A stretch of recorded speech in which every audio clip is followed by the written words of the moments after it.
Ouais, c'est bon, bah vas-y. On entend bien les deux. Vas-y, bah écoute, ça fait combien de temps qu'on s'était pas parlé? Comment ça va? Ça fait un mois et demi, Un un peu mois et moins. demi, ouais. Enfin, en live, Euh, quand on s'était parlé sur Discord. Il y a beaucoup de ouais, choses qui en se sont live, bah produites. écoute, même ma chaîne, j'avais un peu abandonné. Pourquoi? Parce que suis dit, ça sert un peu à rien de, de continuer tant que je suis pas au Japon, comme Et prévu. maintenant, Et maintenant, je suis arrivé. Donc voilà. tu vis le Euh, Japon Dream, le Japon Dream, pas encore, Nihongo franchement. Nihon Dream. Non, t'es pas. Ah non, parce qu'il y a pas mal de trucs administratifs à régler. Euh, Là, c'est un peu compliqué, franchement. Mais quand t'es dans la Je rue, m'attendais déjà, pas t'es à ça, submergé par l'incroyable culture. bien sûr. Non? Non, ouais. J'ai déjà visité le pays, donc il n'y a pas trop de. Pas émerveillé. Ou bah, c'est déjà vu pour l'instant. Mais c'est Je suis sympa. qu'à Tokyo là en ce moment, mais oui, ça reste sympa. Mais on en Ça reparlera reste un un peu top plus tard, pays, au pire. On fera une update. bien sûr. Et qu'est-ce qui s'est passé entre autres, ouais, il y a pas mal de choses qui sont passées, donc on va peut-être faire un peu le point sur l'actualité dans le monde et après relier ça à notre expérience en tant qu'expat. Toi, Mhm. effectivement, as voyagé en Europe de l'Est, tu as vadrouillé un peu. Le Japon, tu avais déjà visité et là, enfin, tu peux présenter ton projet, mais tu es parti au Japon pour faire une expat, on va dire, pendant un an au moins, c'est ça? Au moins un an. Après, on verra. Normalement, au niveau du visa de travail, rebasculer sur un visa de travail, enfin, le renouveler, ça peut être possible à voir. Euh, Après, ça dépend de comment ça va se passer quoi sur place. Ok. Donc je me laisse un an à la cool. Là, au début, je partais dans l'esprit de voyager au moins un mois dans le Japon parce que c'est grand, il y a toujours plein de trucs à visiter. C'est un pays quand même assez riche culturellement. Mhm. Donc chaque région a ses spécificités.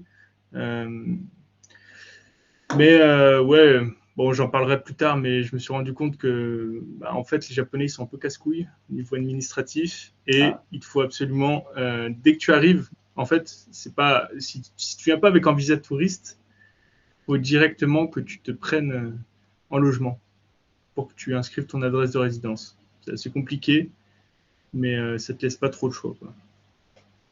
et un hôtel, Tu ça peux compte pas pas comme vivre en adresse. tant que nomade. Comment? Tu peux pas donner une adresse d'hôtel comme ça. Et non, tu peux pas. Ils acceptent pas les adresses Ils le d'hôtel, savent. Airbnb, Tu mets une adresse Guesthouse, random et etc. ça marche pas, ils le savent. Ça marche pas, ils le savent, ils vérifient. Ah merde.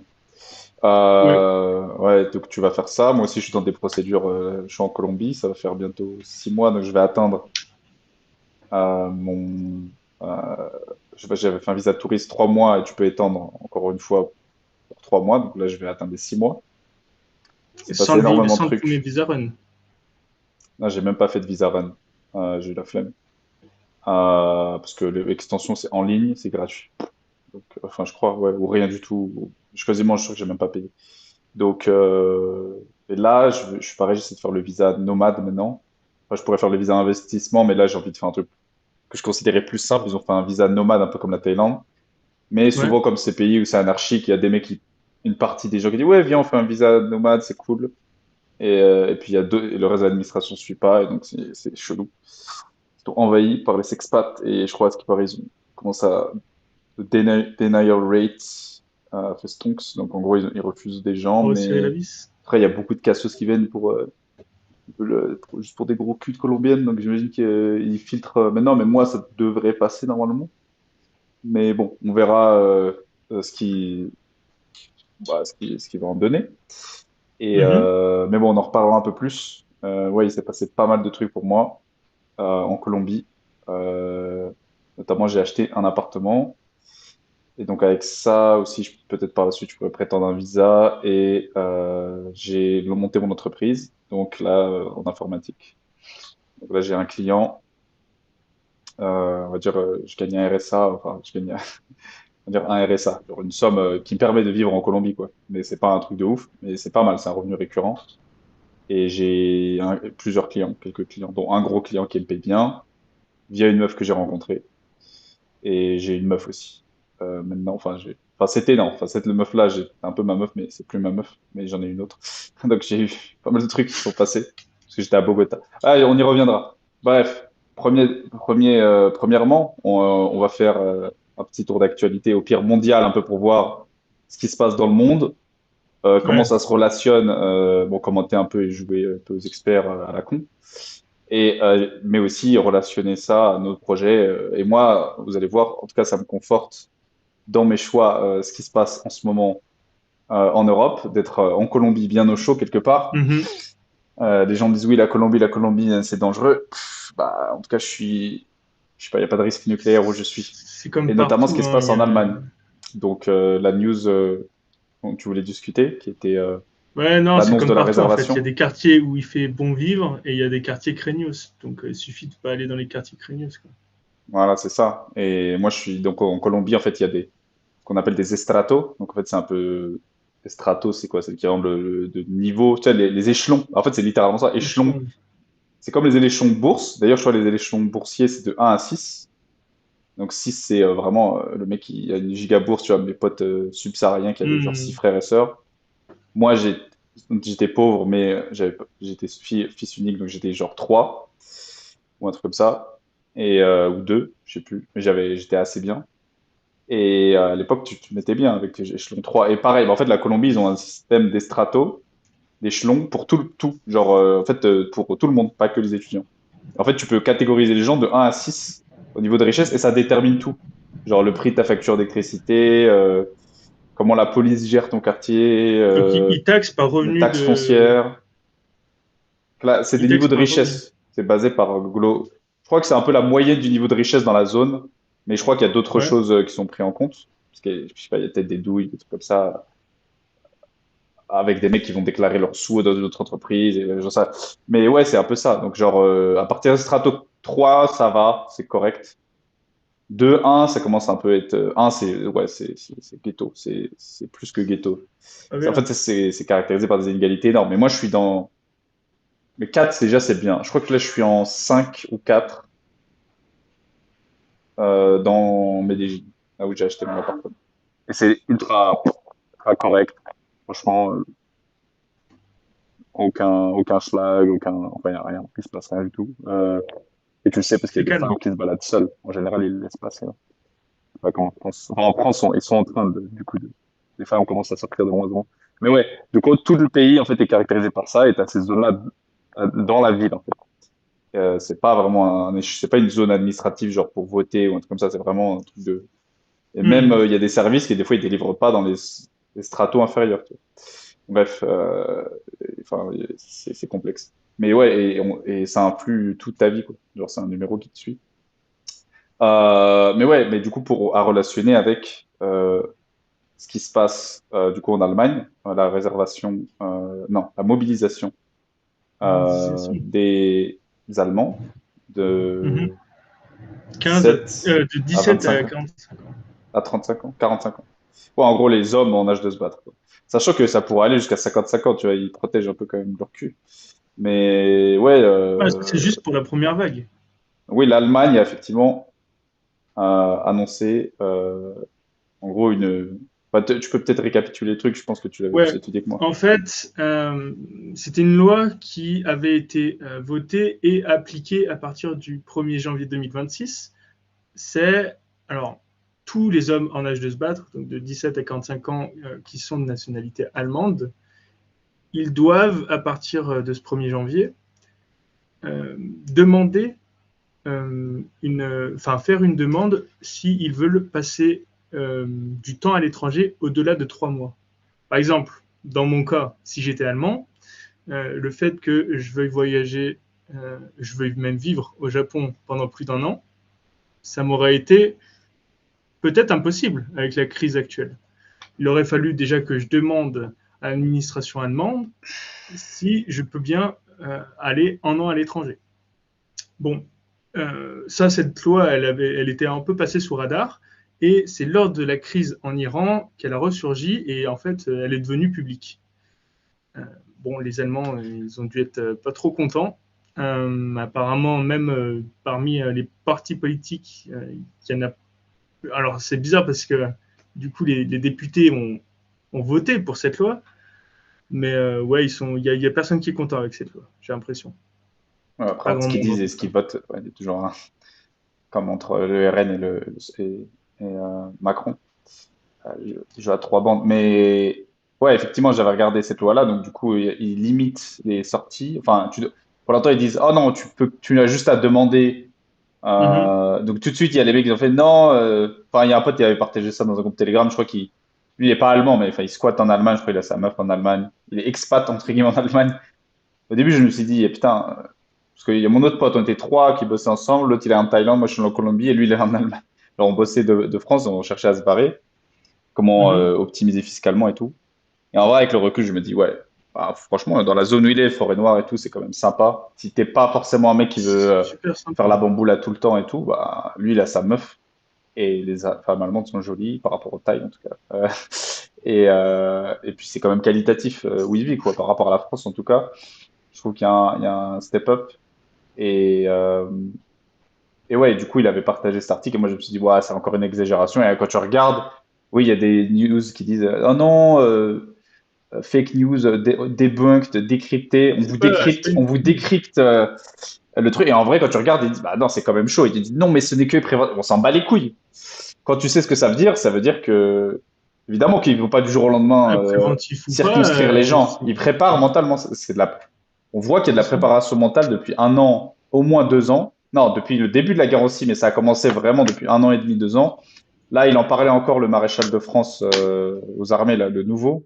Ou je sais plus si c'est le maréchal de France, mais c'est un des commandants des armées qui était en train de parler pour le budget, qui disait oui, la menace russe. Un jour avant, tu sais, il coordonne les news, tu vois. Donc quand tu regardes au niveau Europe, tu vois qu'ils envoient les news consécutivement. Ouais. L'Allemagne, juste avant, qui disait aussi, euh, oui, la justification pour, entre guillemets, le fait que les gens doivent signaler leur position administrativement. On dit, ah non, mais on vous laissera de toute façon pour l'instant, mais oui, mais c'est comme la grenouille voilà, dans la bouilloire. Petit à petit, comme ça, le jour où vraiment ils verrouilleront le truc, bah, tu auras déjà été habitué au dispositif. On l'a vu avec le Covid, on l'a vu voilà, aujourd'hui, la propagande et le système, les gens sont rodés, ils savent comment habituer les gens petit à petit. Regarde là, au final, ce qui se passe avec l'essence, le dinguerie avec la guerre, tu vois. Au début, avec les gilets Mhm. jaunes, c'était pour beaucoup moins que ça, le prix de l'essence à ce moment-là, quand les gens ils pétaient un câble. Mais tu vois, ou alors les Américains, ils font souvent la référence au Tea Party je crois, les Américains qui s'étaient rebellés contre les Anglais pour 4% Ouais. d'augmentation des impôts et qu'ils avaient fait Même pas, c'était 2%, je deux crois. pour cent, ouais. Et Avec la ouais, révolution voilà. Et en américaine. fait, vraiment la perspective toute relative. Et, euh, et ouais, du Mais coup, tu même, regardes les news, c'est quand même chaud. Ouais, on signale, il y aura une guerre en Russie dans 2 3 ans. Il y en a, ils disent, ah oui, c'est pour avoir le budget. Mais on voit qu'il y a quand même beaucoup, beaucoup de signaux. Alors, tous les ans, effectivement, en général, ils font des annonces plus vagues. Les armées, oui, ils disent, oui, on vit dans un monde de danger, la Chine. Mais là, c'est tous Russie, Russie, Russie, Russie. J'ai l'impression qu'il y a un gros focus sur la Russie. Mais on nous dit que la Russie, à la fois, s'épuise, elle arrive à rien à faire avec l'Ukraine, mais on nous dit que la Russie est ultra dangereuse en même temps. Donc c'est un peu le message est ambigu, mixed signals. Et ouais, ça fait peur. Donc là aujourd'hui, c'est en Allemagne. Les Allemands, peut-être une conscience plus aiguë du truc, parce qu'ils sont un peu plus à l'est, mais les Espagnols s'en battent un peu plus les couilles, mais la France, elle est plus du côté de l'Allemagne, j'ai l'impression. C'est un pays assez militarisé aussi. de toute façon, avec l'UE, je pense qu'ils vont tous se coordonner. Mais dans tous les cas, ça, quand c'est tombé, quand c'est devenu public, c'était pendant la crise en Iran. L'Allemagne, c'est un pays qui reste un peu industriel, même s'ils perdent eux aussi beaucoup de leur industrie au profit des États-Unis. Le truc, c'est quoi? C'est que Nord Stream 2, ça a été pété. Donc déjà, ils n'ont plus leur approvisionnement en gaz russe. Et pour faire tourner leur industrie, il faut d'autres sources de gaz, de pétrole. Mais du coup, ça rompt un Et peu diplomatiquement juste le lien avec la Russie. bah Du oui, coup, que t'as pas ils l'ont envie de te rompu, mais battre avec le c'est mec qui vraiment te une fournit bêtise. en gaz. Mais du coup, si tu coupes ça, bah, t'as moins Bah, normalement, t'as pas le frein économique, quoi. bah, normalement, bon, attends, je reviens dessus, Ouais, mais pardon. déjà, rien qu'avec la crise en Iran, cet ordre de mobilisation, c'était surtout, je pense, pour essayer de prévenir les Allemands que les élites allemandes ne veulent pas sacrifier leur industrie au profit du peuple. Donc, au besoin, le peuple va devoir faire la guerre pour assurer des chemins logistiques pour l'approvisionnement en gaz et donc possiblement se battre en Iran. Bon, après, il n'y a personne qui va se battre en Iran, je pense. Hein. C'est surtout, comme tu l'as dit, pour potentiellement préparer une guerre contre la Russie, mais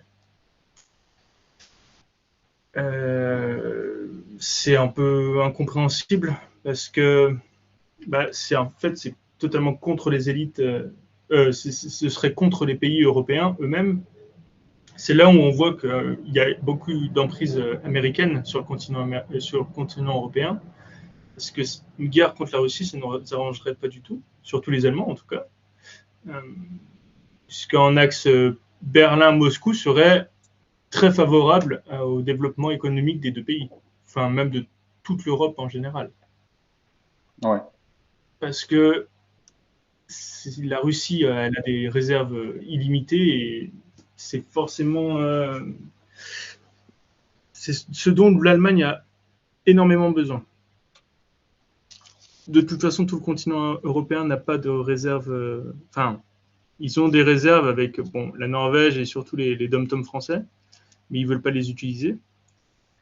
Et puis, les réserves norvégiennes sont trop chères, donc c'est mort. Mais oui, que ce soit rendu public, ça nous laisse présager un peu l'avenir en Europe. Et c'est plutôt belliqueux. Ouais, mais même s'il n'y a pas de guerre en vrai, euh, ça Mais peut oui, être c'est comme aussi tu l'as l'autre dit, inter... c'est Ouais, pour, c'est vraiment pour nous habituer, pour habituer le voilà. peuple français Oui. à potentiellement se préparer à des heures un peu sombres. Comme tu l'as dit, avec les gilets jaunes, le prix du carburant maintenant, tout le monde allait le payer plus de 2 euros. Les révolutions américaines, c'était 2%. C'est vraiment mais ridicule. Pour du thé, c'était plus de 2%. C'est même moins de 2% même. Et Révolution française aussi. On l'oublie, mais la Révolution française, Il y a toujours un motif elle, économique au début. c'était aussi un motif économique. Et c'est parce que les taxes étaient beaucoup trop élevées. Mais par rapport aux taxes qu'on se tape maintenant, c'était pratiquement rien. Et c'était lié aussi aux guerres, encore une fois aux guerres, parce que c'était aussi des taxes pour financer des guerres. C'était pour financer La la guerre en couronne Algérie. était peut-être avait perdu beaucoup d'argent Ouais, dans des mais c'était. guerres un peu hasardeuses.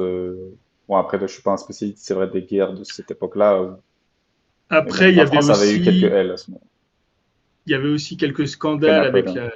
avec Marie-Antoinette, notamment l'affaire du collier, parce que bon, elle s'était faite arnaquer, elle avait payé un collier extrêmement cher, Par un Nigérien. alors que les caisses de l'État, c'était déjà limite, parce que la guerre en Amérique contre les Britanniques et pour les Américains, elle avait un peu ruiné les caisses de l'État sous Louis XV.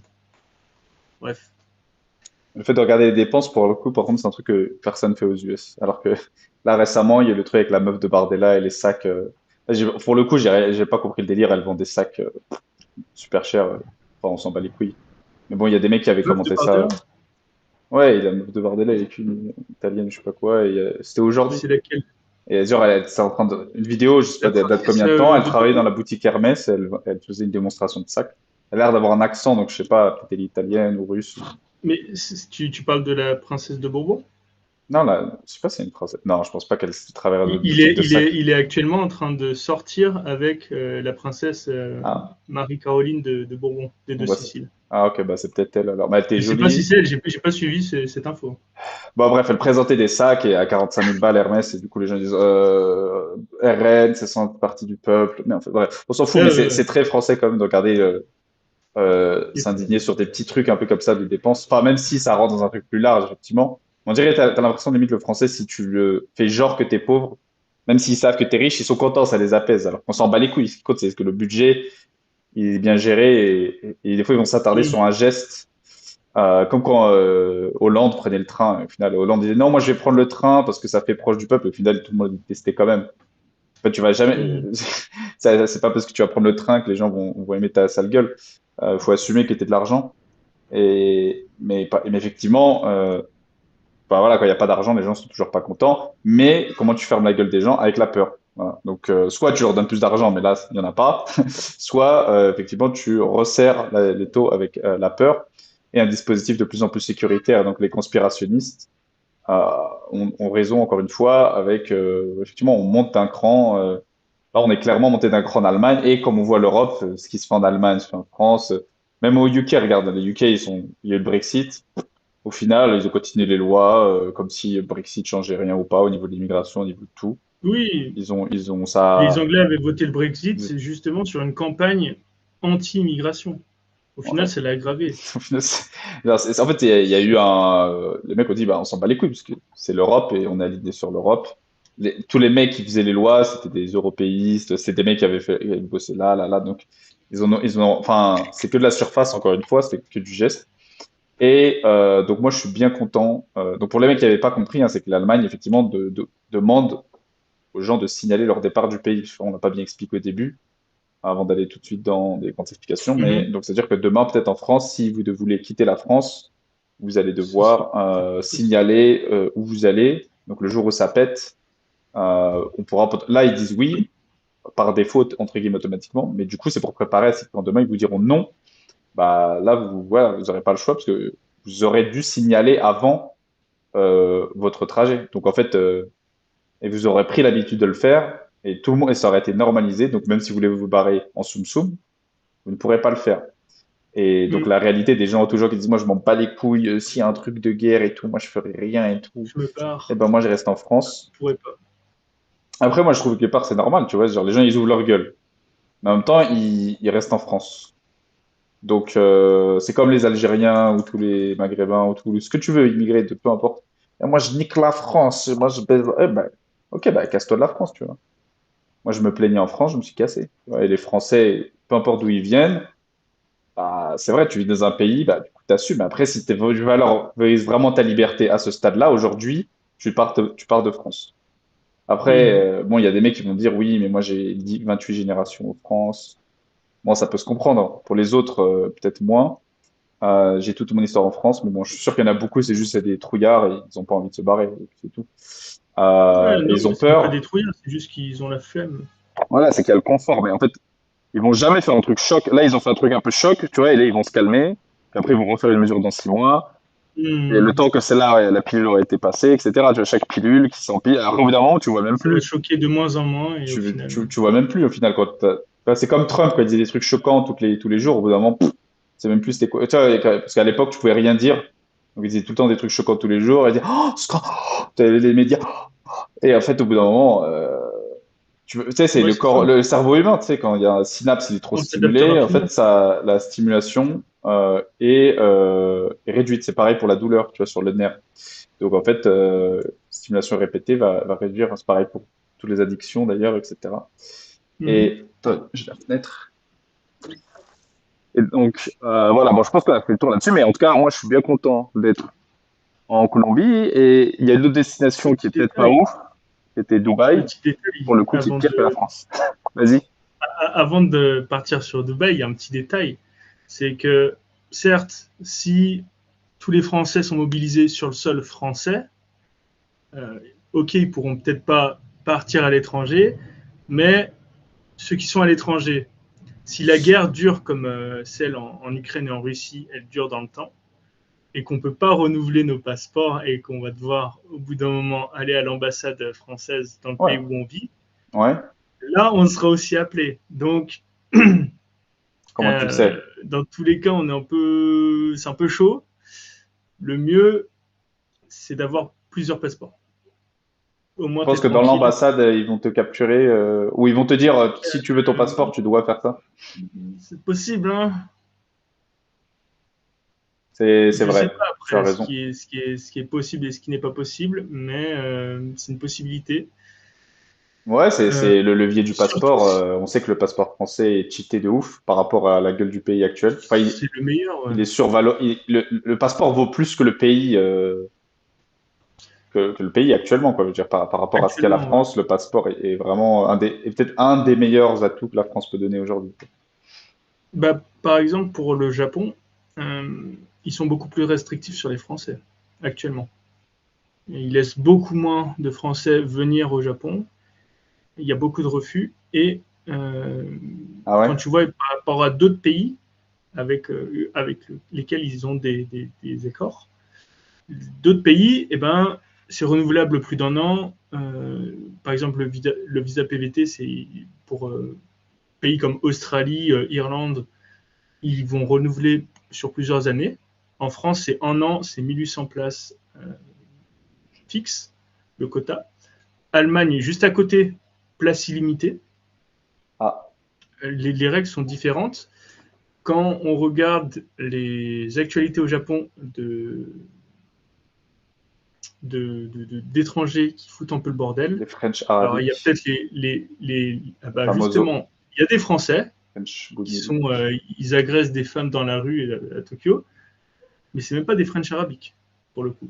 Ah, Alors je dis pas, il y a sans doute des French arabiques, enfin il y a sans doute des franco-maghrébins qui foutent le bordel dans les pays où ils vont, mais c'est vrai que les j'ai Français l'impression sont assez agressifs qu'il y a un peu de tout. Hein. sexuellement. Enfin, si tu prends par exemple par rapport à un Anglo, et il y avait un Américain qui m'en parlait récemment, et les meufs trouvaient que les Français étaient beaucoup plus oppressifs. Bon, on n'est pas du niveau d'un wesh de cité et tout, mais par rapport à des Anglo ou des Australiens, pour eux, qui sont ultra modérés, qui se touchent même pas dans la rue. C'est vrai que, et au Japon, pareil. Et les Mm. Français sont assez agressifs, relativement, quoi, effectivement, par rapport à ces populations, on va dire, qui sont un peu beaucoup plus restreints et qui se modèrent et s'autocensurent beaucoup plus. En France, t'es Donc, obligé parce que les meufs sont tellement chiantes. Les Françaises aiment l'agression, en vrai. Tu sais, il y a toujours un peu d'agression dans la séduction avec les comment Françaises. ça?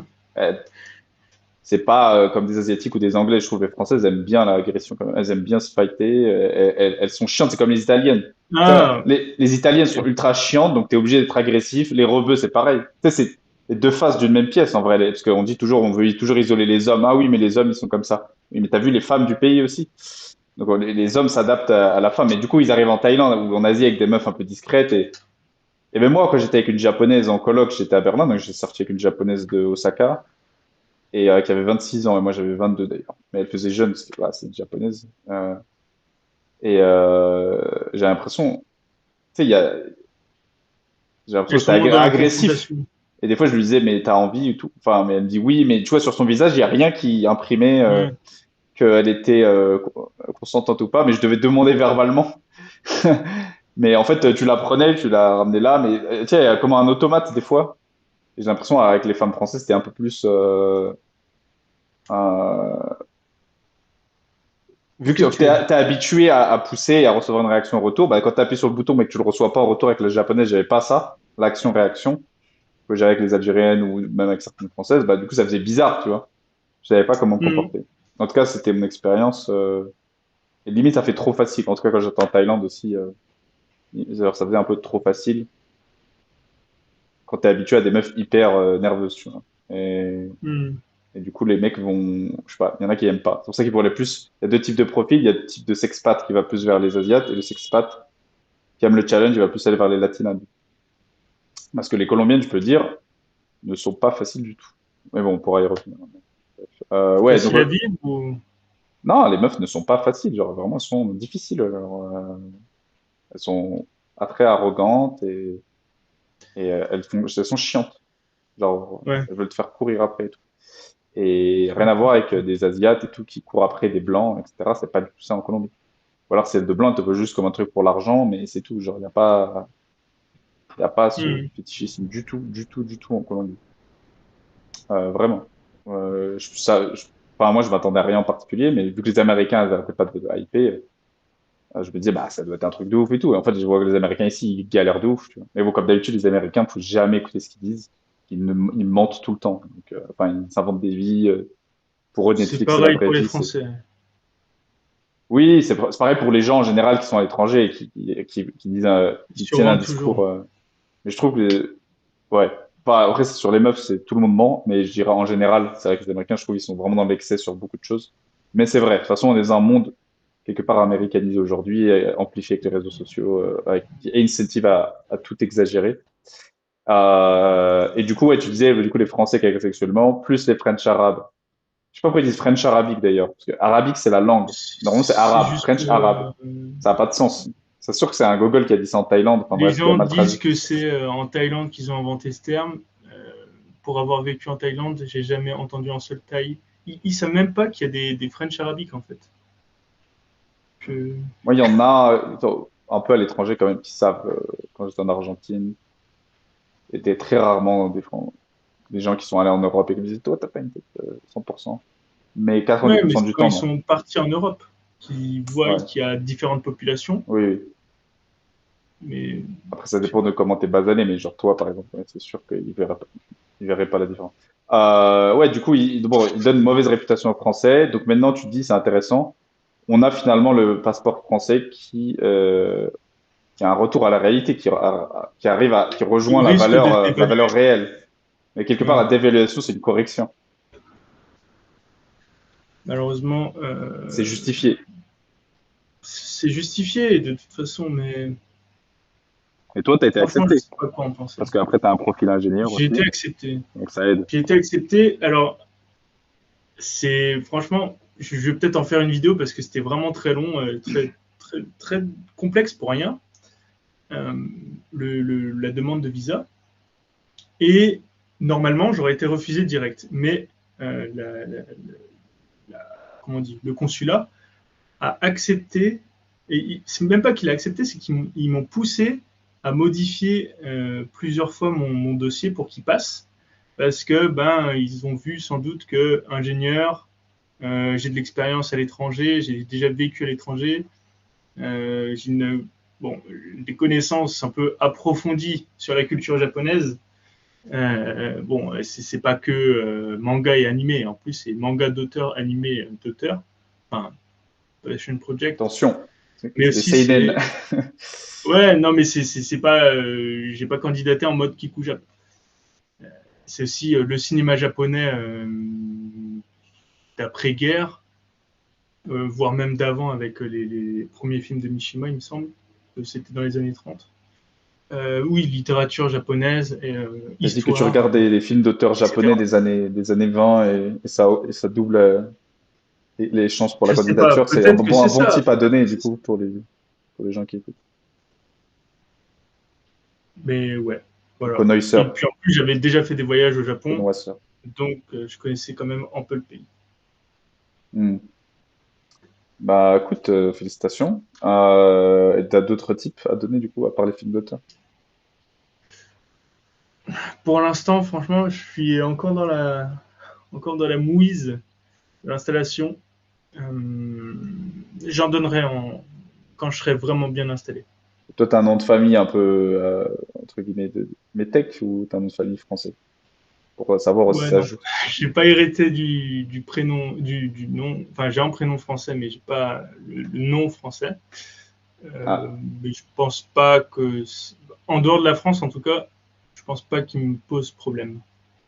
moi, je pense que le plus gros Euh, facteur, c'est le job. Mais ouais, on verra pour moi pour la Colombie. hmm.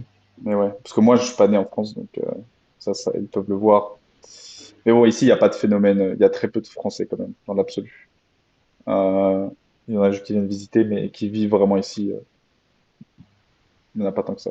Mais après, c'est pas, ils s'en foutent un peu, non? Tant que tu as la nationalité française. Oui, je pense que ça joue pas, c'est marginal. Puis j'ai des ressources. Donc, enfin, ils les prennent en compte aussi.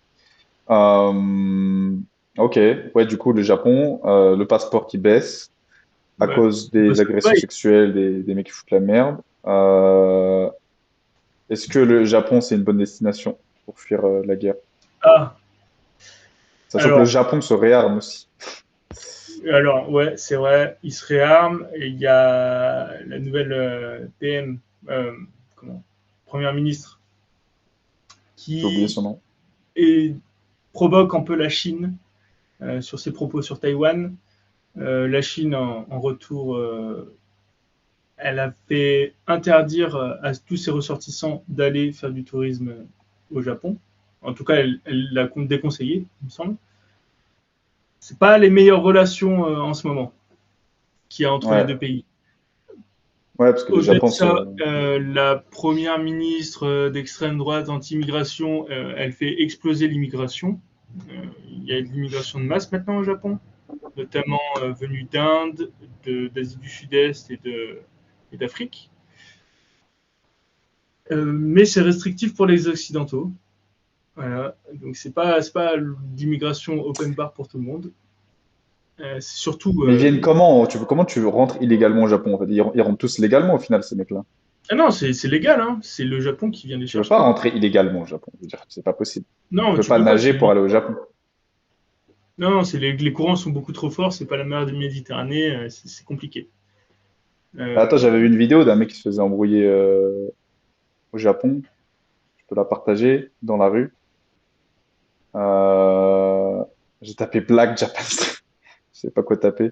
Et je crois que c'était le. Ah oui, c'est celle-là, putain. Parce que celle-là, c'est même pas un mec qui vient provoquer. Tu sais, il y avait le. Je sais plus Ah comment il oui, s'appelle, c'est Young Jack. le mec qui va dans les Je le pays et qui connais. provoque. Et, Je le je sais plus comment il regarde. s'appelle, qui va en France, l'allemand qui est en Allemagne. J'ai oublié l'allemand qui se bat. Lui, il faisait rien. Il s'est juste habillé tout Turkaz. seul. Kurt Kaz, voilà. C'est Kurt Kaz. Non, c'est pas lui qui était au Japon. Il y avait un autre gars qui s'est embrouillé avec des Japonais, mais en mode Kurt Kaz. Hmm. Non, avec des Renois dans les rues de Japon. Je sais même pas des Renois d'où, mais ouest africains, je pense. Oh, what the? It's crazy Attends, la vidéo. because you come to Japan and En fait, on n'a pas toute la vidéo, mais en fait, au début, il est là en mode J'avais aux vu la vidéo. US, les gens se baladent avec des guns, t'as pas ce niveau de safety. Et il y a un Renoir qui débarque, un blédard. Tu vois, c'est le genre de blédard qu'en vrai, on a, quand j'ai C'est grandi à des Saint-Denis, Nigérians, ouais. on avait je sais pas si c'est nigérien, hein. Si, il y en a beaucoup des Nigérians, justement, au Japon, à Tokyo. Ah ouais, peut-être. Ils ont des jobs, en général, c'est videur de boîte de nuit ou d'autres. Ah ouais. C'est plutôt dans le milieu de la nuit. Mais ouais. Oui, oui, mais j'ai vu, je C'est le genre de mec regarde qu'on a ces à vidéos Saint-Denis, depuis quoi, plusieurs mois, à côté de la plusieurs années gare. même. Et là, on a ça au Japon. C'est un truc de Ouais. ouf. Il se fait chicoter. Oh, la chiquette. Oh, la tête du mec pendant elle est incroyable. Bref, voilà, on en est là au Ouais. Japon. Mais après, bon, est-ce que c'est tout le pays, etc. Évidemment, Non, c'est après, tellement habitué en France qu'on n'en parle plus. Et là-bas, au Japon, du coup, ça ressort. Et donc, vu que les Japonais voient ce qui se passe en Europe, il y a une réaction. Et du coup, les autres pays commencent à restreindre pour pas avoir, on va dire, la France devient, entre guillemets, l'Europe de l'Ouest en général, un contre-exemple de politique migratoire. Et en Argentine, même en hmm. Argentine, il y a beaucoup de gens qui faisaient référence à ça, quoi, ce genre de. Ils disaient, oui, je suis allé en France, c'est plus la France, etc. Et je me dis, mais c'est ouf que le passeport, quand même, se maintient aussi bien. Et C'est je me toujours dis, c'est trop numéro beau pour un, hein, être vrai. avec Sur ça, je Japon me et dis Singapour. on va nous rajouter des conditions, parce que c'est trop beau pour être vrai, ce passeport. Tu vois. Donc, effectivement, il Hmm. faudrait trouver un autre passeport. La Colombie, je pourrais avoir la résidence, mais c'est vrai que c'est pas un passeport d'eau. L'Argentine, pour le coup, Argentine, j'ai des en potes 2 ans, turcs qui tu le l'as, hein. voulaient. Et c'est un passeport franchement correct. Et s'ils font des partenariats avec les US aussi, peut-être qu'il y aura des facilités, je crois, pour aller des US vers l'Argentine et Canada aussi. Ouais. Et ouais, l'Argentine, c'est un bon passeport, hein. Mais j'ai pas fait le C'est process. c'est un passeport que je vise personnellement, si jamais C'est un bon je quitte plan. le Japon. Parce que je sais que c'est vraiment un très bon passeport. Il est au niveau des passeports européens, pas au niveau du passeport français et Pas allemand, des meilleurs mais Européens, mais il un est bon. vraiment très classé et très bien classé et il donne accès à beaucoup de pays. Et il est moins restrictif que celui du Brésil. Parce que Ouais. Brésil, il me semble que c'est quand même 5 ans, alors que là, Argentine, c'est 2 ans. Tu as juste à mettre ton adresse de résidence. T'as pas... Alors, je me trompe peut-être, mais tu n'as pas besoin de mettre des preuves de revenus, de sources de revenus. L'Argentine, c'était ultra easy par rapport à la C'est qualité vraiment du très simple. passeport, mais ils ont restreint un peu plus. En fait, moi, quand j'étais en Argentine, ouais, j'avais considéré. Et il y avait beaucoup de Russes, du coup, qui sont venus en Argentine parce qu'ils disaient, c'est quoi le meilleur Hmm. passeport que je peux avoir quand j'ai fonds, peut-être le maximum de fonds, j'imagine qu'ils peuvent aller aux US, ou des trucs de riches. Et puis les mecs qui sont aisés, mais pas non plus ultra riches, ils allaient en Argentine et ils faisaient les meilleures pondeuses. Donc, tu avais des Russes. Moi, j'étais dans le quartier hyper centre à Palermo, quartier qui s'appelait Mhm. Palermo. Et tu avais à côté de mon bureau, il y avait des poule pondeuse des Russes qui étaient tout le temps en stroller, en poussette avec leur bébé parce qu'elles arrivaient en avion. Il y en avait tous les jours qui arrivaient, boum, bébé, et en fait après elles demandaient la nationalité parce qu'elles ont pondu leur anchor baby, bébé ancre comme ils disent aux US. Elle a le bébé, elle a la nationalité. Et c'était ultra facile. Il y a des pays où c'est pas aussi facile. En Colombie, tu peux même pas faire ça. Et après, l'autre option, c'était tu pouvais contourner tout le système et aller voir le juge, un juge constitutionnel. Et en fait, il y avait un truc dans la constitution argentine qui disait qu'en gros, ils acceptaient tout le monde lié. Il y avait un avocat en particulier qui avait fait tout son beurre comme ça.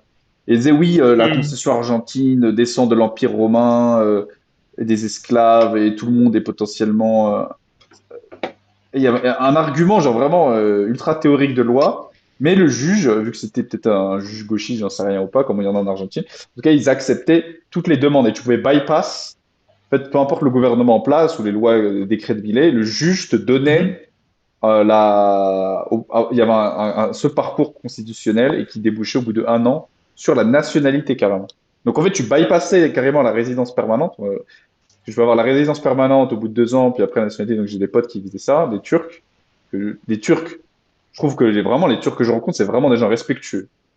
Ils sont plus intelligents en général que le mec du Moyen-Orient moyen, je trouve, et que le Maghreb y compris. En tout cas, les mecs d'Istanbul, c'était des gars giga bosseurs, les mecs que j'avais rencontrés et tout, entrepreneurs, etc. Et vraiment, le mec, ça le déprimait. Le mec, il avait un passeport, mais genre vraiment le passeport turc, ouais, il est au niveau de l'Algérie, quoi. Il est éclaté au sol. Je trouve que c'est Enfin, il est Pas tant peut-être que pas au ça, niveau de hein. l'Algérie, mais il est quand même éclaté au sol, je trouve, par rapport à la puissance qu'est la Turquie. Alors que tu as des Il pays comme la Bulgarie qui est. sont moisis du fion, mais juste ils sont à côté. En Europe, je sais pas, Ouais, c'est vrai. ils ont tu vois, genre, par rapport à la Turquie, je trouve que qui est culturellement, la qualité des gens qu'ils ont, peut-être pas tout dans le pays, mais il y a quand même, en France, on pourrait dire la même chose, qu'il y a des codes cassos maintenant. Euh, ils ont vraiment un passeport de merde. Donc, tu avais des Turcs et des Russes, parce que les Russes, c'est pareil, c'est quand même des gens, je trouve, oui, il y a des alcooliques, mais c'est quand même beaucoup de gens de qualité. Quand je compare aux latinos, je dirais, il n'y a pas photo, quoi. Je veux dire, les Russes, c'est des gens, quand je croise une meuf russe, elle s'intéresse à la culture française, la littérature, etc. Rien à voir avec des latinas ou des Africains, ou des Arabes même, je trouve, à part peut-être certains Syriens, Libanais, Jordaniens. Et, euh, et le passeport avec la taxe. Mais bon, ça, c'est pour des raisons de guerre. Mais les Turcs, il n'y a pas de guerre, ils ont vraiment un passeport schlagué pour des raisons historiques, parce que voilà, etc. Et juste pour des raisons arbitraires, voilà, les frontières, c'est pour ça que c'est important. Et eux, Mhm. ils essayaient d'avoir le passeport argentin. Et du coup, c'est galère. Mais le Milei est revenu récemment. Et il a interdit aux juges de délivrer des nationalités comme ça. Donc, tu dois passer par de Donc nouveaux ça va être plus process. restrictif. Voilà, donc c'est plus restrictif. Mais ouais, donc je sais pas ce que les Russes vont faire aussi. Je crois que la stratégie du bébé fonctionne toujours, mais ils veulent limiter ça aussi. Mais bon, ça reste quand même une minorité de gens. Mais ouais, par rapport vraiment à l'Argentine, et même quand tu dépassais ton extension, enfin tu vois, tu overstay ton visa, tu restais plus longtemps. Genre moi, j'ai Mhm. resté 3 mois en plus quasiment en Argentine. Qu'est-ce que mon visa a touristique permis. J'ai eu 25 dollars d'amende. C'est une dinguerie. En Colombie, même en Mhm. Colombie, tu payes, je crois, 300 balles. Peut-être plus, parce qu'ils te font payer en plus au jour. Donc chaque jour en plus. Alors qu'en Argentine, ça reste fixe, ouais, 3 mois. Et le mec, ouais, tranquille, paye. Genre, c'est un truc de ouf en Argentine. Alors qu'à côté, je revenais des US où on te traite comme un chien galeux, peu importe d'où tu viens. Euh, le contraste est énorme. Donc l'Argentine, il faudra en profiter avant que, Que ça je ferme les pense. portes. Ouais, après, peut-être ils vont faire un truc sélectif, peut-être, où ils autoriseraient les Européens, mais du coup, les Argentins sont aussi conscients quels pays Ils sont européens seront conscients. autorisés plus que d'autres. Je sais pas quel partenariat ils vont faire ou comment ça va fonctionner. Mais ouais, l'Argentine, en tout cas, c'est un pays intéressant, pas militarisé. Même si récemment, ils parlent de récupérer les Falklands. J'ai l'impression qu'il n'y a aucun intérêt à récupérer les Il Falklands, à est. part l'ego. C'est les Argentins, ils ont un ego monstrueux. Et voilà. Moi, je pense qu'ils pourront, hein, parce que là, le Royaume-Uni est en train de lâcher un peu ses dom-toms, enfin, ses territoires Territoire outre-mer. ultramarins. Il y a l'archipel des Chagos, c'était Indian Territory Overseas, qui a été presque offert à l'île Maurice. C'était un disputé entre île Maurice et Seychelles, qui étaient deux anciennes colonies britanniques. Les deux le voulaient. Le Royaume-Uni, je ne sais pas pourquoi ils l'ont lâché comme ça, parce que c'est vraiment pile au centre de l'océan Indien. C'est super stratégique. En plus, il y a une base américaine, je ne me souviens plus du nom, mais c'est vraiment endroit parfait pour avoir une base militaire. Ils l'ont quand même donné à l'île Maurice. Et là, ça ne m'étonnerait pas que les îles Falkland et aussi les îles Sandwich du Sud. Non, c'est. Les îles Virgin, les Vierges Non. britanniques. Non. C'est juste. C'est un peu plus loin dans l'océan Atlantique. C'est au même niveau que les îles Falkland et les Malouines. C'est. Les îles Marshall.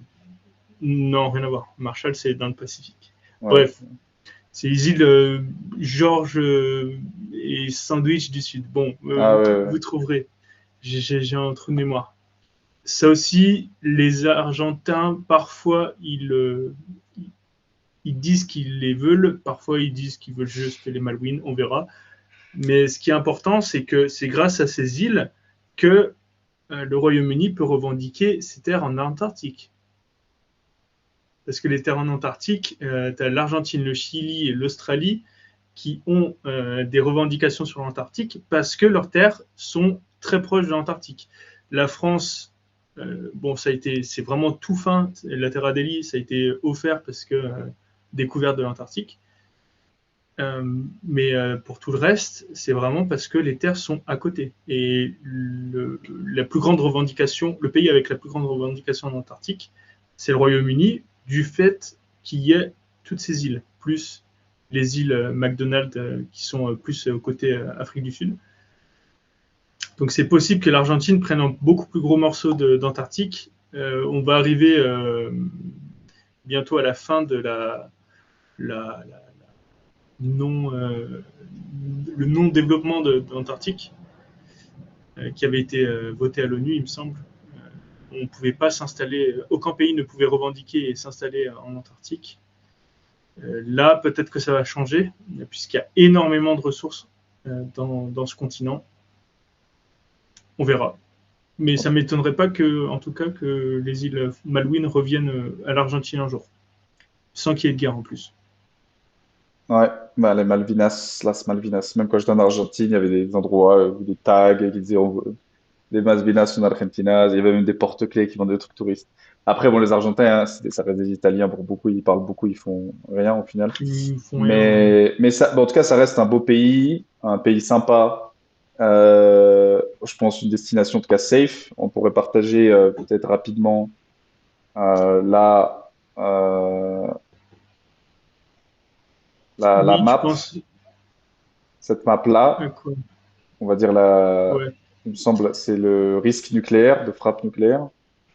Le Bon, là, on risque voit pas, mais il nucléaire. y a une espèce de géodésique normalement qui fait comme ça, qui descend comme ça, parce que là, évidemment, c'est une projection plane, mais du coup, normalement, un trait ici, ça correspond à une courbe. En fait, ça fait quelque chose Ouais. comme ça, comme ça, et comme ça. Donc, du coup, au final, ça explique pourquoi ça évite l'Afrique. Et même en Afrique, effectivement, c'est rouge.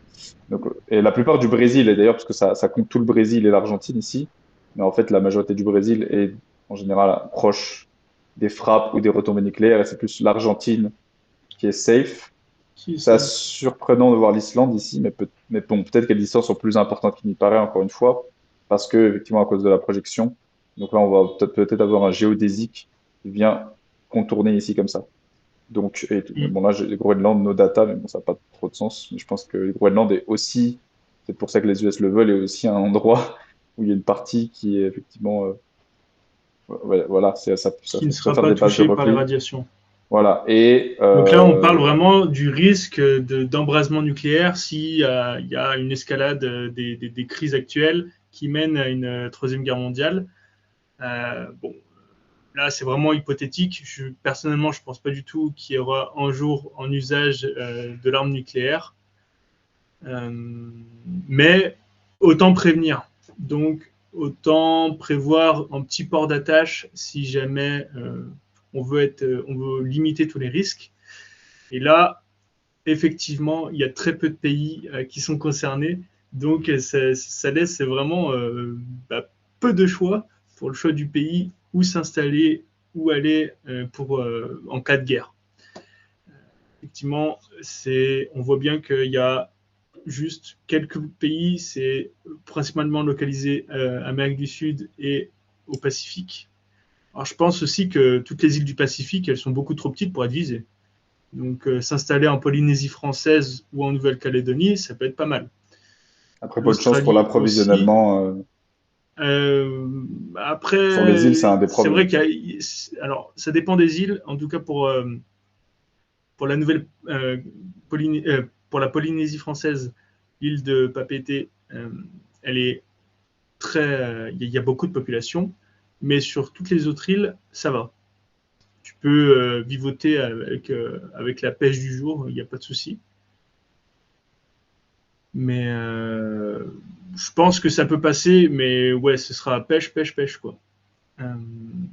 Sinon, Australie, Nouvelle-Zélande, ça reste de très bons plans. Et Argentine, effectivement. D'ailleurs, ça tombe bien, pendant cette crise en Iran, j'enchaîne très vite, mais non, c'est bon. Pendant cette crise en Iran, il y a eu pas mal d'Israéliens qui ont quitté le pays parce qu'ils ne voulaient pas du tout être visés par les frappes, parce qu'il y a eu des frappes en Israël. Et ces Israéliens, quand ils ont quitté Israël, ils se sont rendus principalement dans 3 pays.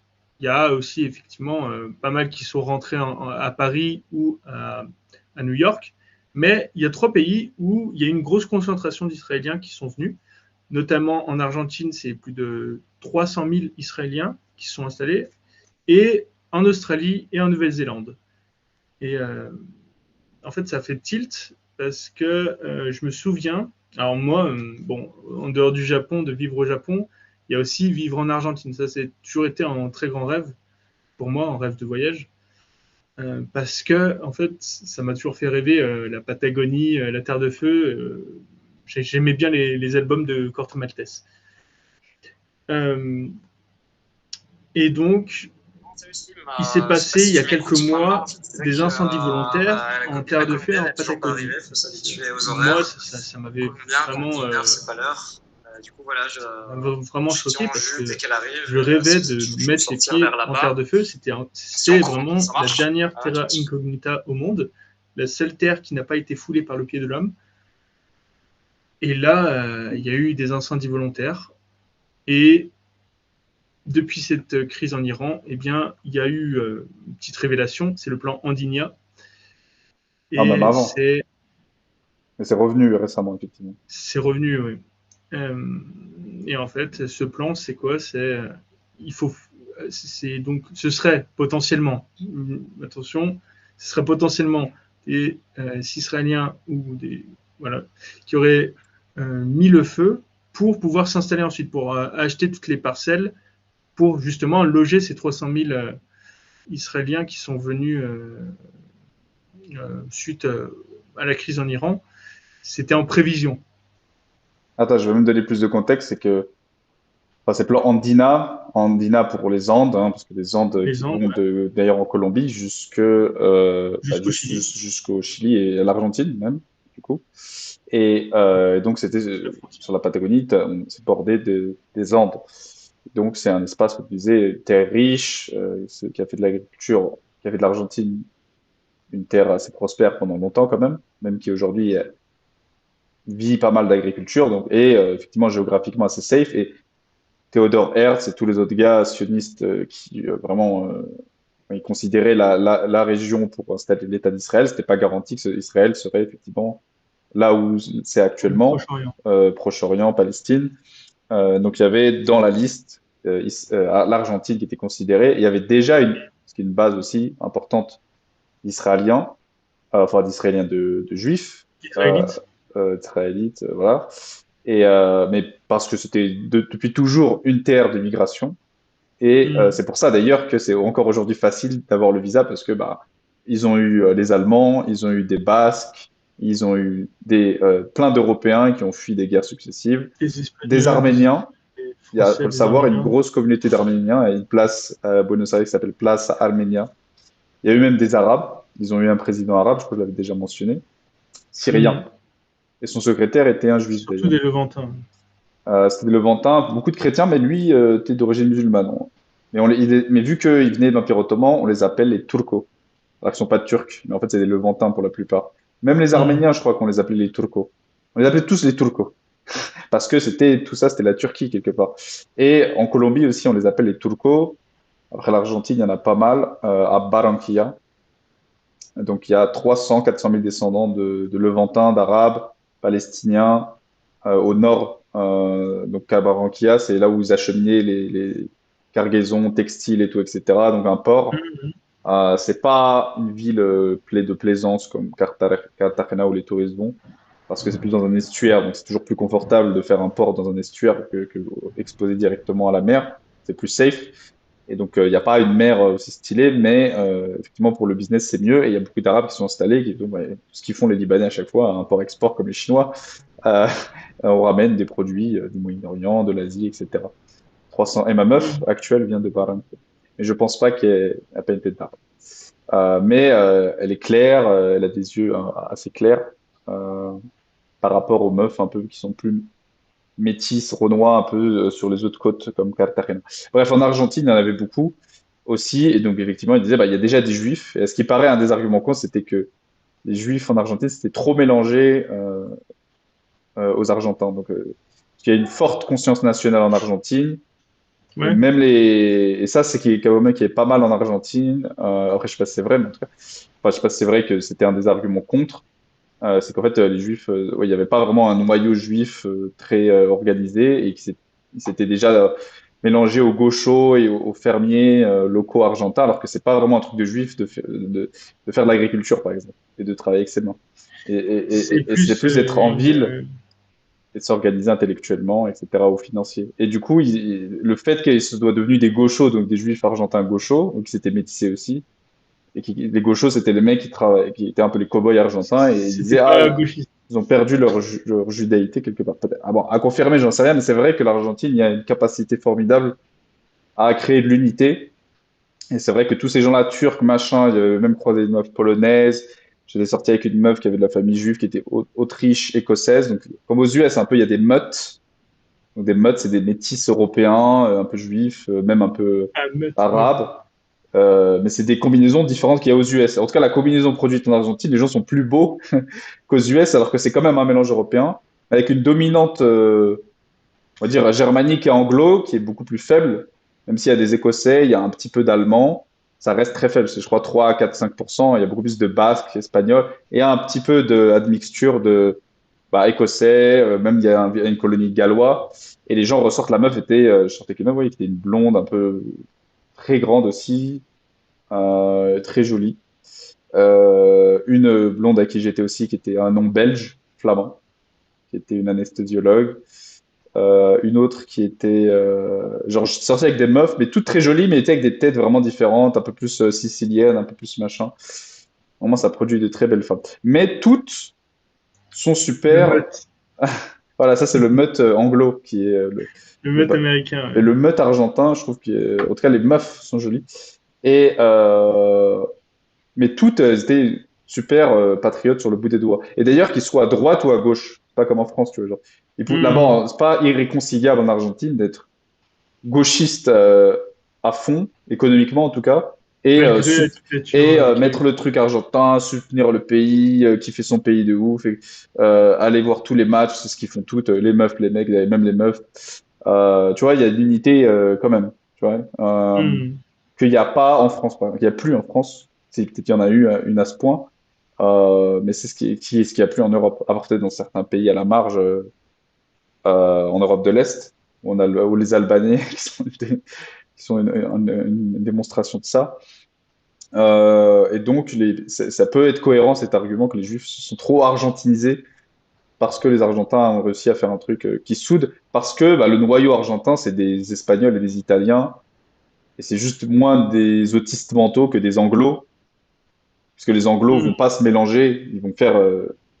quand tu regardes la configuration aux États-Unis, ouais, c'est très communauté, quoi. Il y a des Noirs, Ouais, là, il y a des c'est Italiens, là, il y a des Irlandais, là, il y a des Juifs, là, il y a des que Chinois. protestant et que origine germanique. Voilà. Mais ce noyau-là, c'est un noyau qui n'agrège pas le reste.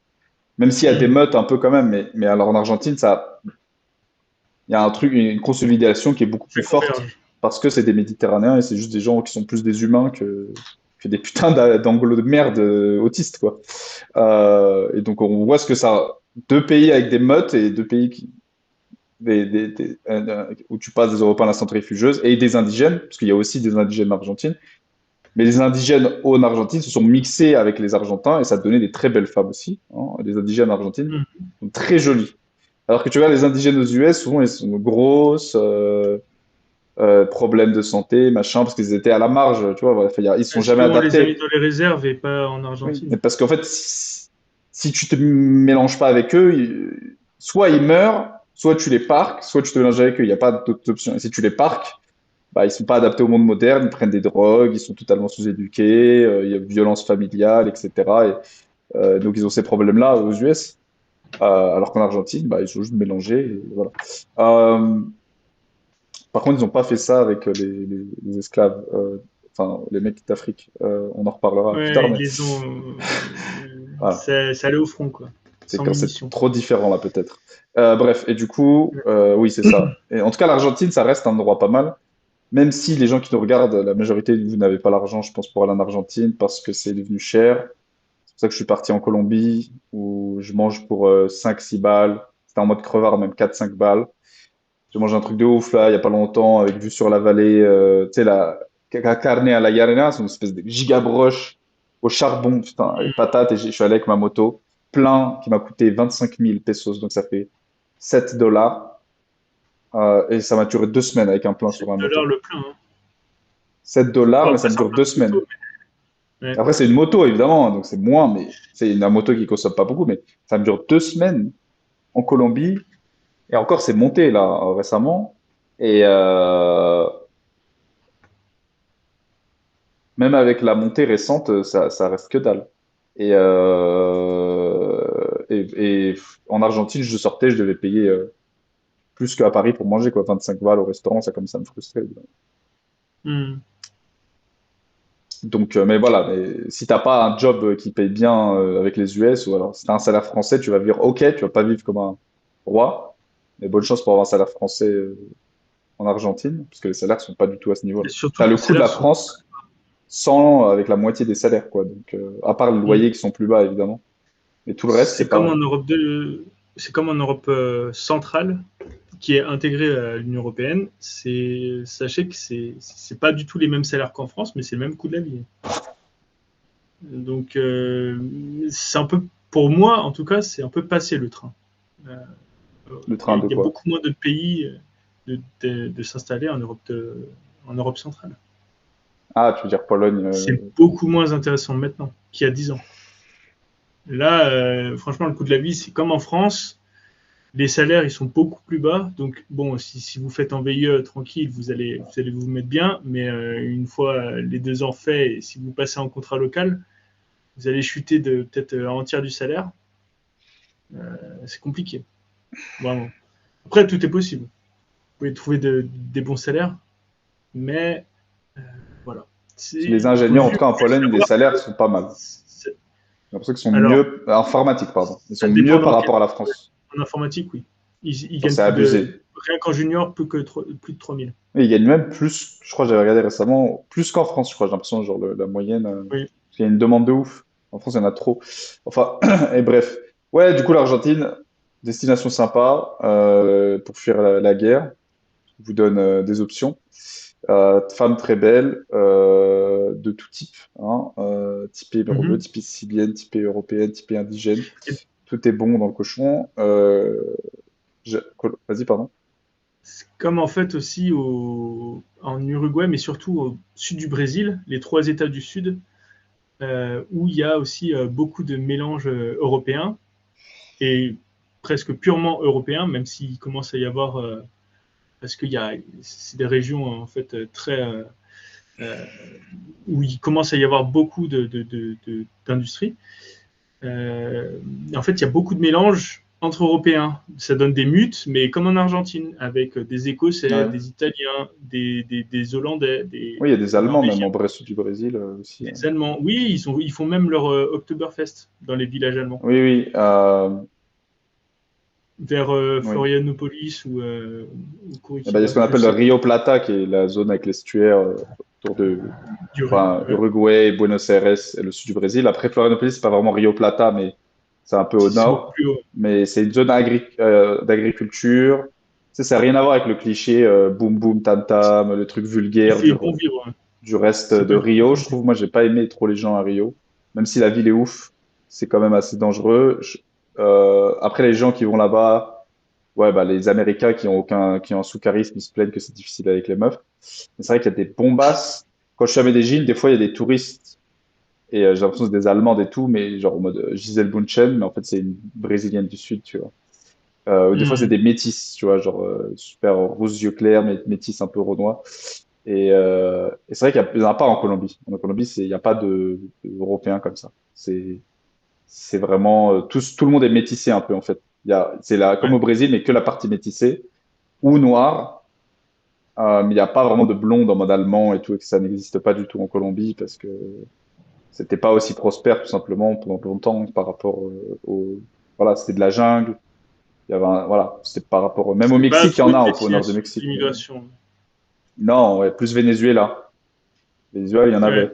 Après, ils sont tous Et ils repartis. sont partis ensuite aux États-Unis ou en Europe. Ouais, voilà. Mais c'est vrai qu'il y a des bombasses de ouf. Colombie, il n'y a pas ça, effectivement. Mais il y a des meufs aussi jolies, mais ça va être plus des meufs, ouais, typées, on va dire, comme, voilà, marocaines ou des peut-être un peu différents. La meuf avec qui je suis actuellement, moi, elle a les yeux un peu clairs. Elle a peut-être un peu une tête un peu de allemande vite fait, ou polaque, mais c'est assez rare, franchement. J'ai l'impression que Barranquilla, il y en a plus, mais de manière générale, il y en a peu. Mais du coup, la Colombie, ouais, pour revenir sur la Colombie, justement, ouais, c'est pas mal. C'est pas aussi safe et les gens te diront ah oui mais t'auras pas de guerre mondiale mais tu vas te faire chlasser dans la rue. Donc, comme je disais moi dans ma zone en tout cas j'ai pas eu de problème. Ça dépend des zones où tu vis. En fait ce qui caractérise l'Amérique latine c'est des inégalités énormes donc enfin vraiment quand t'es dans une zone de merde dans la ville tu le vois mais quand t'es dans une bonne zone putain c'est vraiment stylé dans la zone dans laquelle je suis là je suis allé prendre un café t'avais la vue sur les montagnes c'était incroyable juste à 10 minutes de chez moi pour que dalle, même si les prix sont montés, ça reste toujours. Tu vois, je vais te montrer la Hmm. photo. Quoi. Ouais, c'était comme ça, tu vois. C'était comme ça. J'ai pris mon petit café. Café colombien très bon. Euh, ouais, Et puis, ouais, non, ça va, ça reste quand même relativement safe. Euh, Medellín, en tout cas, est devenu une ville très safe sur les dernières années. Il y a eu un cas récemment. Mais du coup, vu que ça devient safe, c'est comme la France. Quand il se passe un truc grave, bah, du coup, ça ressort encore plus. Tu vois? Et du coup, Hmm. les gens, mais quand tu regardes les chiffres de manière objective, bah, ça baisse. Mais en fait, du coup, quand il y a une affaire qui se passe comme une affaire qui s'est passée récemment, les gens en parlent d'autant plus. Tu vois? C'est comme en France, dès qu'il se passe un truc, c'est amplifié. Alors que dans des pays comme le Brésil, tu as tous les jours des mecs qui se font couper à la machine. Donc, et donc c'est normalisé. Mais là, il y a eu une affaire récemment avec comment ça s'appelle? Une hôtesse de l'air, enfin un mec, hôtesse de l'air, Un comment on dit steward. pour un mec? Un steward, du coup, mais je sais pas le terme français. Et Oui, c'est évidemment un steward. homosexuel, en tout cas il avait l'air, j'ai l'impression, euh, et qui est venu ici. Donc même ça arrive pas que aux hétérosexuels qui veulent pointer des meufs. Il était avec une collègue d'ailleurs, et sont allés dans un bar, et on l'a retrouvé mort. Enfin, on savait pas où il était pendant plusieurs jours. J'ai vu sur les groupes Facebook, ils disaient ouais, vous avez vu ce mec, c'est mon ami, machin, etc. Il est steward. J'ai tout suivi, hein. J'étais là même le lendemain qu'ils avaient mis les trucs, et une semaine Hmm. après, quand les gens commençaient à sentir que ça puait, et puis on a retrouvé le corps. Sa collègue, elle, a rééchappé. Et les deux ont été drogués apparemment. Je sais même pas comment. Et quelqu'un les a rencontrés, je crois, dans l'hôtel, le lobby de l'hôtel, et il a dit, ah, t'es steward.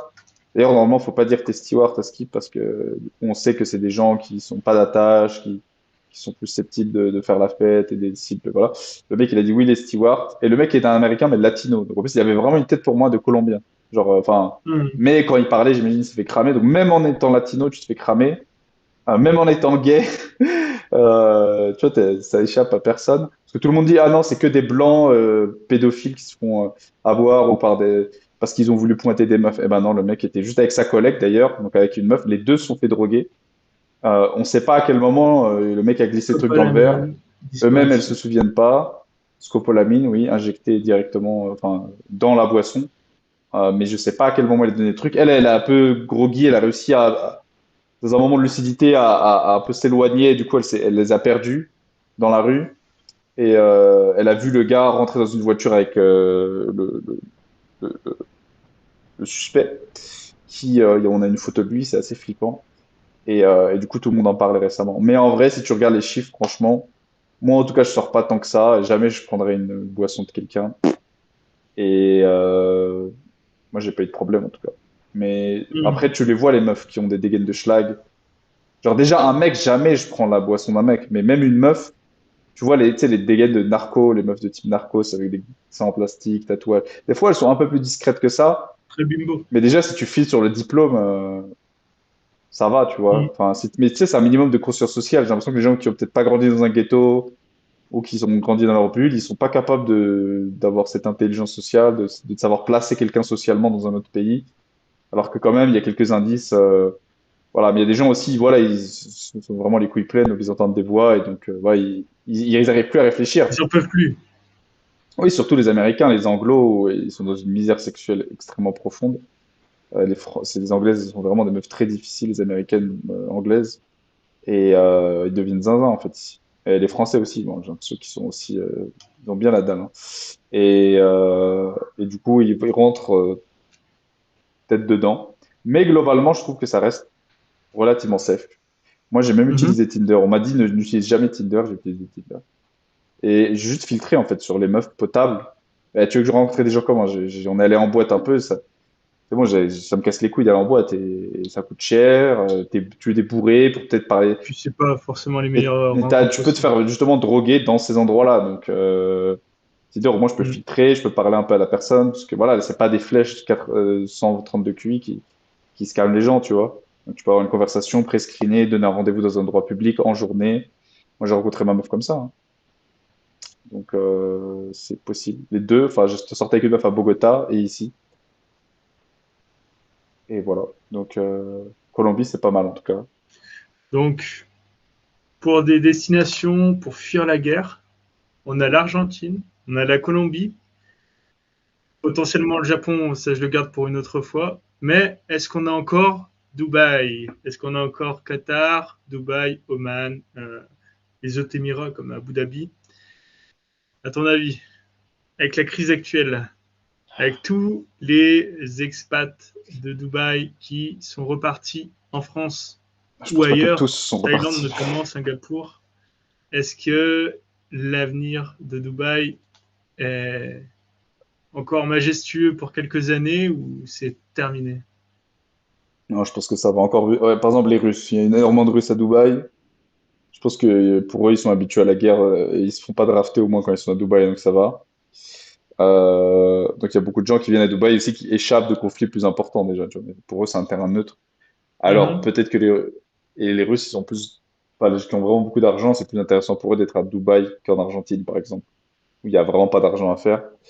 Mais après, rien n'empêche qu'ils aient le passeport argentin et qu'ils aient à Dubaï, parce que Dubaï, tu peux pas avoir le passeport, c'est aussi un inconvénient. Tu seras jamais. Dubaïote. Voilà, donc c'est deux trucs différents, effectivement, d'avoir la nationalité et l'endroit où tu vis. Puis pour les taxes, tu vois, il y a des gens, ils ont tellement d'argent que vraiment les taxes, ça les arrange trop. En vrai, j'en sais rien. Mais Dubaï, c'est vrai que toi, tu as l'air d'avoir ton avis. Mais bon.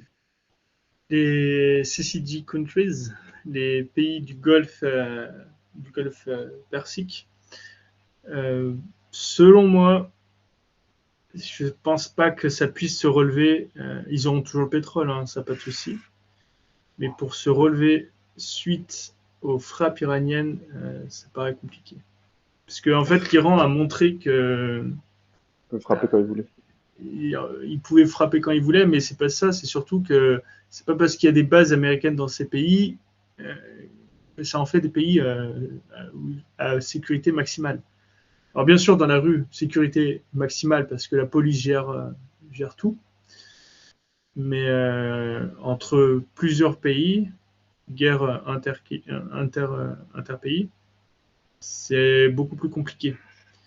Et d'avoir balancé des missiles à Dubaï, je pense que c'est compliqué maintenant.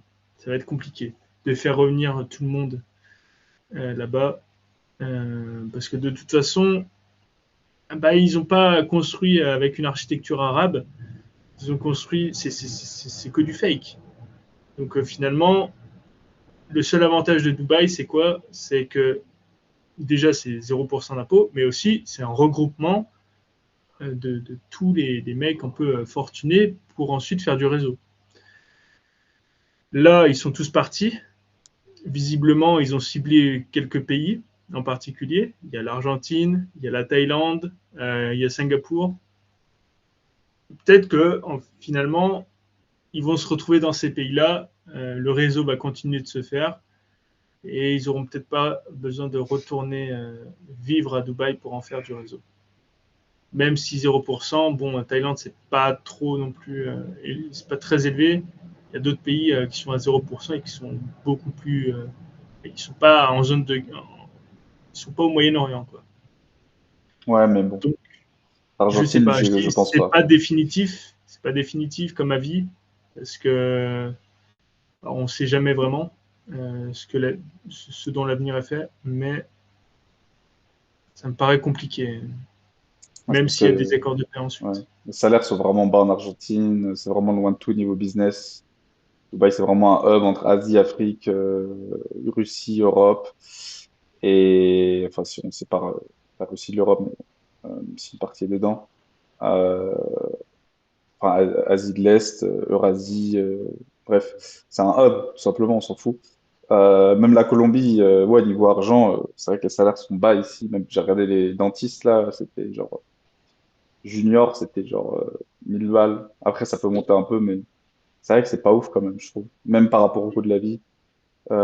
Tu bosses dans un call center, pour les US, tu gagnes quasiment autant. Si tu es bilingue, évidemment. Après, il y a des gens qui ont beaucoup d'argent, mais c'est vrai que les salaires, ça m'avait choqué. Parce que j'ai une application pour automatiser comme mode secrétaire, et du coup, j'essaie de le vendre à des dentistes. Il y en a qui me disent 30 balles, c'est trop cher, tu vois. Et donc, je me disais, putain, et je regarde les salaires et ça m'a choqué. Et puis voilà, pour le business, moi j'aime bien, mais c'est parce que j'ai déjà du capital et que du coup, j'ai pas besoin de faire trop d'argent d'un coup. Là, je gagne un petit revenu. Et je veux bosser avec les US aussi, même si pour l'instant, j'avoue, j'ai démissionné de la boîte aux US, donc j'ai pas de clients encore aux US. J'ai des clients locaux. Euh, mais ouais, genre, si t'arrives en France, t'as aucun épargne, ouais, la Colombie, ça peut être un peu chaud, je pense. Enfin, et surtout, les gens sont vraiment, sont pas prêts. En Europe, les gens sont trop dans le confort, ils sont pas prêts à gagner moins en général. Même si t'es plus heureux, il y a beaucoup de gens qui sont pas prêts, encore pour la pile, de gagner moins. Et je sais pas s'ils Ouais. sont prêts à aller en Amérique latine pour ça. Et au moins Dubaï et Saoudi Arabie, si t'es un jeune et que t'as pas de capital, Mhm. moi genre déjà mon appartement, j'ai même pas besoin de payer de loyer, j'ai déjà un peu de revenus. J'aimerais en gagner plus parce que j'aimerais voyager, j'aimerais aller en Algérie, mais pour un mec qui débute, je sais pas si tu vas gagner du capital en Colombie, tu vois. C'est plutôt des mecs qui ont déjà fait de l'argent en général et qui arrivent en Amérique latine et C'est qui sont ensuite. rentiers et qui vivent bien et qui Mhm. voilà. Mais pour un jeune, je sais pas, c'est dur l'Argentine Alors, quand même. Beaucoup de gens que je connais en Argentine sont repartis. Donc, je, je vais rebondir sur ce que tu viens de dire. C'est que, en général, alors, je sais pas si c'est vraiment intuitif ou pas, mais quand on vous parle d'expatriation, on vous parle directement, on fait le lien directement avec la richesse, avec la montée en salaire et en capital. Euh, c'est pas, il y a presque aucun pays où les salaires sont plus hauts que la France, hein. Bien qu'on se plaigne des salaires français, des taxes françaises, mais en fait, il y a très peu de pays qui permettent de vraiment faire une expatriation où on va s'enrichir par rapport à la France. Suisse, Luxembourg, peut-être Norvège, Danemark, mais encore faut trouver les emplois. Et ensuite, c'est quoi? C'est juste les pays anglo-saxons. Donc c'est États-Unis, Canada, Australie, Nouvelle-Zélande. En dehors, bon, après, il y a Singapour et Hong Kong, mais c'est dur de trouver un job sur place parce que c'est des hubs financiers. Et en général, il faut sortir de HEC ou d'autres grandes écoles, quoi. Donc, ce que je veux dire par là, c'est si vous avez un projet d'expatriation, faut pas non plus penser que vous atterrissez dans n'importe quel pays, vous allez faire énormément d'argent. Les salaires vont être beaucoup plus bas que la France et le coût de la vie risque d'être potentiellement identique à la France. Ouais. Euh, Surtout quand tu veux alors des c'est produits équivalents. surtout ça, ouais. Parce que au niveau de la nourriture, de l'alimentation, enfin, ouais, de la bouffe, euh, à part la France, franchement, allez, l'Italie aussi, la qualité des produits alimentaires en Asie, en Amérique, surtout Asie du Sud-Est et en Amérique du Sud, enfin Amérique latine, c'est assez dégueulasse, hein. Je veux pas briser des rêves, mais c'est pas Non, terrible. c'est pas Franchement, incroyable. la qualité des produits est vraiment faible. Ce qui est bien en Colombie, c'est les fruits. Ça, c'est vraiment de la bombe. Ouais. Et après, voilà, les plats, c'est assez basique. Riz blanc avec un steak, viande, pas très Mais même les épicé. viandes, c'est pas. À part la viande, la Yanera que j'ai mangé l'autre week-end, franchement, au charbon, c'était vraiment pas mal. Ou alors ce qu'ils appellent chouzo, enfin des trucs, je crois que c'est importé par les Arabes, un peu comme au Mexique. Mhm. Euh, voilà, c'est des grillades en mode shawarma, mais c'est pas partout. Ça, c'est pas mal. Et des fois, je trouve les Renois cuisinent mieux. Donc, quand tu vas vers les côtes ou quand il y a des restaurants de Ouais, Renois c'est ici qui caribéen. viennent des côtes, ils font un riz coco, tu sais, genre, c'est pas un riz blanc, hein, ils font un bon riz, ils mettent une sauce, et c'est un peu mieux, les Caribéens, ouais. Mais globalement, ouais, c'est pas ouf, même si quand même en Colombie, je suis content, il y a plus de produits et c'est moins cher qu'en Argentine, il y a des taxes d'import de fils de pute. Et les fruits Mhm. sont éclataxes au sol en Argentine aussi. Les légumes sont super chers, les avocats étaient tout le temps giga verts, tu devais attendre 3 semaines, une fois j'ai attendu 3 semaines. Ici, tu as des avocats bons tout le temps pour que dalle, tu as des mangues pour que dalle, tu as des bananes pour que dalle. Moi, je suis un gros mangeur de fruits, un singe. Ouais. Et franchement, ça fait plaisir. Et voilà, tu as des produits qui sont importés, et même asiatiques, qui deviennent de moins en moins chers. En tout cas, en Colombie, c'est un peu moins cher. Mais bon, en général, ça va être le même prix que la France au pire. Genre, si tu trouves un produit français, c'est normal, ou un peu plus, vu qu'il y a des taxes. Alors qu'en Argentine, franchement, c'était abusé. J'avais des fromages à 15 balles. Non, au bout d'un moment, c'est trop. Ouais, par contre, Euh, mais moi, je me barre pas pour c'est le trop confort et juste l'argent. Moi, ce que je valorise, c'est voilà, c'est vraiment niveau de vie. c'est la liberté, putain, et aussi ce que j'appelle l'unité sociale, quoi. Parce Mhm. que l'Argentine, voilà, même si c'est des grosses difficultés économiques, vu que les gens sont unis, il y a une dignité, une résistance qu'il y a chez les Argentins que tous les gens qui sont là-bas ont constaté que tu sais, en France, s'il y avait l'inflation de 300% qu'il y avait en Argentine, tout le monde se serait étripé dans la rue du jour au lendemain. Tu vois, il n'y a aucune unité sociale en France. Le seul truc qui tient, c'est qu'il y a un peu d'économie. D'ailleurs, ils parlent que de ça. Maintenant, c'est la sécurité un peu et l'économie. Donc, c'est comment je peux garder mes avantages économiques. Comment je peux... Moi, je suis pas fan de ça. Même s'il y a beaucoup de gens, tu vois, comme le truc de, oh, mais ce politicien, il a dépensé ça. Oh, mais le machin, il a dépensé ça. Évidemment qu'on veut pas que les politiciens soient corrompus, tu vois. Mais je trouve pas que Mhm. juste que les citoyens votent pour leur porte-monnaie, c'est quand même pour le futur d'un pays. C'est ça qui fait que la Il y démocratie, a autre la- chose que, il y a autre chose que l'argent dans la vie. Et surtout quand on parle d'un pays, malheureusement, le vote des Français, enfin, je pense que c'est dans beaucoup de pays, c'est le cas. Le vote des Français, c'est principalement pour des raisons économiques. le C'est porte-monnaie. je vais voter pour le candidat qui, qui dit qu'il va faire baisser le chômage ou mettre en SMIC à 2 500 euros. C'est vraiment purement économique et c'est beaucoup moins sur la cohésion sociale, effectivement. Et même par patriotisme. Euh, Oui, ouais, il c'est y a dommage. aucun intérêt de, voilà. Même si là, avec quand il nous demandait de faire l'effort avec l'Ukraine, etc., je disais non, moi je fais pas un effort, moi je fais pas machin. Et je suis d'accord, moi j'ai pas envie de faire un effort pour l'Ukraine, j'ai pas envie de faire un effort Mais pour pourquoi l'armée pas faire un française. effort pour la France? Non, mais même pour la France, pour l'armée, je pense que les gens ne voudraient pas. Mais tu pourrais dire, ah oui, mais l'Ukraine, stratégiquement, c'est une région tampon, ça défend les intérêts impérialistes de la France. Il le dirait jamais comme ça, mais tu pourrais aussi le formuler comme ça. mais les gens le feraient pas quand même. Mais moi, j'ai pas envie d'être dans un pays où tout le monde est en mode chacun pour sa gueule. Et c'est vrai qu'en France, c'est chacun pour... C'est Hmm. pas là, je suis pas là pour défendre Macron. C'est que même si on avait un De Gaulle président, ce que tu veux, même De Gaulle pourrait aussi dire, bah, faudra serrer la ceinture pour faire là. Je le sais que les gens le feraient pas. Et quand tu es dans un pays où il n'y a aucune unité nationale, ça se sent à tous les niveaux. Mais c'est surtout dans les interactions au quotidien. Et en Argentine, tu le vois que voilà, il y a une unité nationale, tu vois, au-delà qui transcende la politique en fait. Tu vois, parce que c'est pas le rôle de l'État de faire l'unité nationale. Enfin, il peut la stimuler, mais à la base, ça vient d'une cohérence sociale, démographique, culturelle. Quand on a vu l'État qui est 100%, qui essaie de tout stimuler au XXe siècle avec les communistes, des fabrications purement, tu vois, genre purement abstraites d'un peuple, ça n'a jamais fonctionné. Mais quand tu as un Hmm. minimum de cohérence avec un mix qui fonctionne à peu près, ça fonctionne pas tous les mix, hein. Ça n'a pas fonctionné en Afrique du Sud. Aux US, más o menos. En Argentine, ça fonctionne. Tu vois. Tu vois, il y a pas de, il y a un problème d'unité. Tu pourrais même prendre les Marocains. Je trouve les Marocains, il y a des gens qui sont assez foncés, qui sont noirs. Il y a des gens qui sont assez clairs. Il y a des gens qui sont machins. Ils sont tous marocains. Tu vois. Donc c'est un exemple aussi.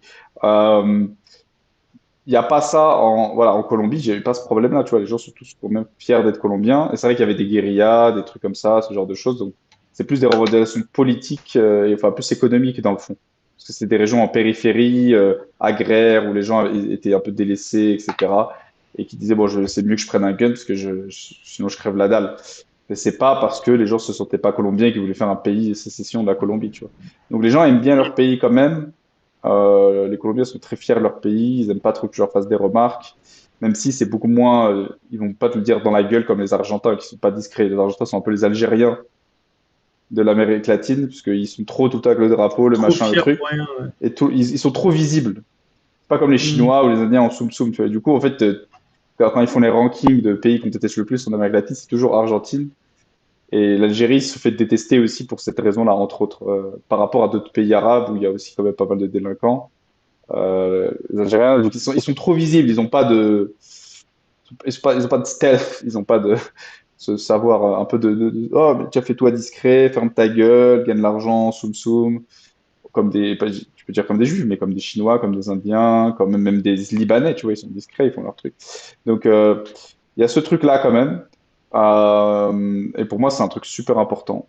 Mais bon, la plupart des gens en Europe, je crois, ils ont même pas, ils arrivent même pas à comprendre ce concept-là, en fait. Et des fois, ils le ressentent quand ils vont dans un pays comme le Japon ou comme l'Argentine. Ils le touchent du doigt quasi, mais ils comprennent pas d'où ça vient, tu vois. Ils disent, ah, mais je me sens Hmm. bien ici. Oui, mais pourquoi tu te sens bien? Parce qu'il y a des gens, il y a une certaine unité, il y a un machin. Mais ils comprennent pas, tu vois. Ils disent un truc vague, genre la culture, mais en fait, c'est un truc de cohésion sociale. C'est juste, il n'y a pas en France. Et c'est aussi chiant quand, voilà, moi, je suis d'origine algérienne, et, enfin, je suis même né. Et ouais, tu regardes des trucs, dès qu'il y a un truc sur l'Algérie ou machin, etc., tu vas sur Facebook tout le temps, tu as tout le tour des Français qui ragent dessus, quoi. Il y avait même un post anglais sur l'Algérie, des Américains disaient, oh, c'est cool à visiter, il y a des Français qui rageaient. Genre, tu sais, les Algériens vivent dans la tête des Français. Tu sais, ils ont- il y a une haine de ouf. Genre, vraiment, les Français Il y a haïssent une les haine, ouais. Algériens, surtout les boomers français, tu vois, qui sont en mode Pascal Pro et tout, qui sont Hmm. vraiment très judéo-chrétiens, quoi. Et qui Qui vraiment. desservent. Après, je peux comprendre, les Algériens, les criminogènes, etc., fiers, machin. Mais en soi, les Marocains, voilà, ils sont un peu plus discrets. Tu vois, d'ailleurs, on leur tape moins dessus. Mais ils parlent d'islam. Les Algériens ne sont pas plus islamiques que des Saoudiens, ou que, loin de là, ou que même que des certains Syriens, etc. Et pourtant, on leur tape pas autant dessus. Donc, il y a vraiment un ressentiment de ouf. Et c'est plus vivable, en fait. Du coup, moi, je comprends pas les Algériens aussi qui restent en France, quelque part. Alors que les Marocains, pour l'instant, ils sont plus décentralisés, tu vois. Ils sont plus en Espagne, ils sont un peu partout, ils sont pas qu'en Ils France. sont surtout Les au Algériens, ils ne peuvent Benelux.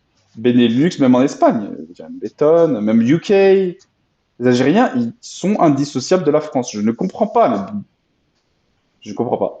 Genre, ils sont accrochés à la France alors qu'on les déteste en partie pour des raisons valables, certains. Genre, il y a aussi qui sont détestables, comme disait DHA. Mais ouais, je comprends pas les Algériens, moi. Ils n'arrivent pas à se voir en dehors de la France. En tout Ouais. cas, les Marocains sont beaucoup plus prompts à bouger alors qu'ils sont beaucoup moins détestés. Par contre, tu vas en Espagne, vu qu'il n'y a pas d'Algériens, on déteste les Marocains largement loin devant les Algériens parce que les Algériens sont inexistants. D'ailleurs, j'étais dans une soirée en Pologne, j'ai rencontré des Espagnols et il y a un mec qui fait, t'es Marocain? Je fais non, il fait, ah, je suis Algérien. Il fait, ah, ok, parce que j'aime pas les Marocains.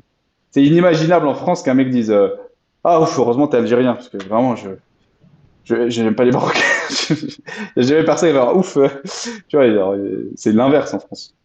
C'est vraiment surtout parce que les Juifs, voilà, ont des meilleures relations avec les Marocains et les boomers s'alignent Mhm. systématiquement sur les Juifs. Donc, mais aussi parce que les Algériens sont visibles. Mais en Espagne, c'est l'inverse. C'est toujours le plus visible, en fait, c'est le clou qui dépasse qui le prend le plus. Mais au moins, les Marocains sont quand même décentralisés. Donc, tu vois, donc ils peuvent toujours se rabattre sur un pays ou un autre, alors que les Algériens sont totalement solidaires de la France et des mamelles de l'État français. Je... C'est assez bizarre la relation Plus entre les compréhensible. Algériens et la France. Après, il y a aussi un autre truc, c'est que, bon, en Pologne aussi, en soirée, on m'avait parlé, quand on m'avait demandé un peu mes origines, on m'a parlé de Zidane. Et j'étais surpris que des Polonais sachent que Zidane était algérien. Mais ouais, sinon, les seuls, euh, les seuls un peu maghrébins, mais même africains, qui bougent, qui ont bougé en Europe de l'Est depuis pas mal d'années, et qui tiennent des pizzerias, des restos, c'est des Kabyles. Ah, À ok. chaque fois, et que je demande, enfin, c'est même eux qui me demandaient, quand je prenais une pizza ou autre chose chez eux, ils me demandaient tu viens d'où? Et eux-mêmes, bah, Il du coup, vient de... ils étaient Kabyles. Et Oui. c'était bien les seuls que je voyais parce que il n'y avait pas de Marocains, il n'y avait pas de Tunisiens encore en Europe Ouais. centrale. Le problème des Kabyles, c'est qu'ils sont pas visibles. Bah, Ils sont ils sont trop discrets. invisibles, du coup. Ils sont même pas C'est pas leur comptabilisés dans but. Algérie, en fait. Des fois, j'ai l'impression. C'est pas bien grave. T'as pas besoin d'être comptabilisé algérien quand tu vis à l'étranger, de toute façon.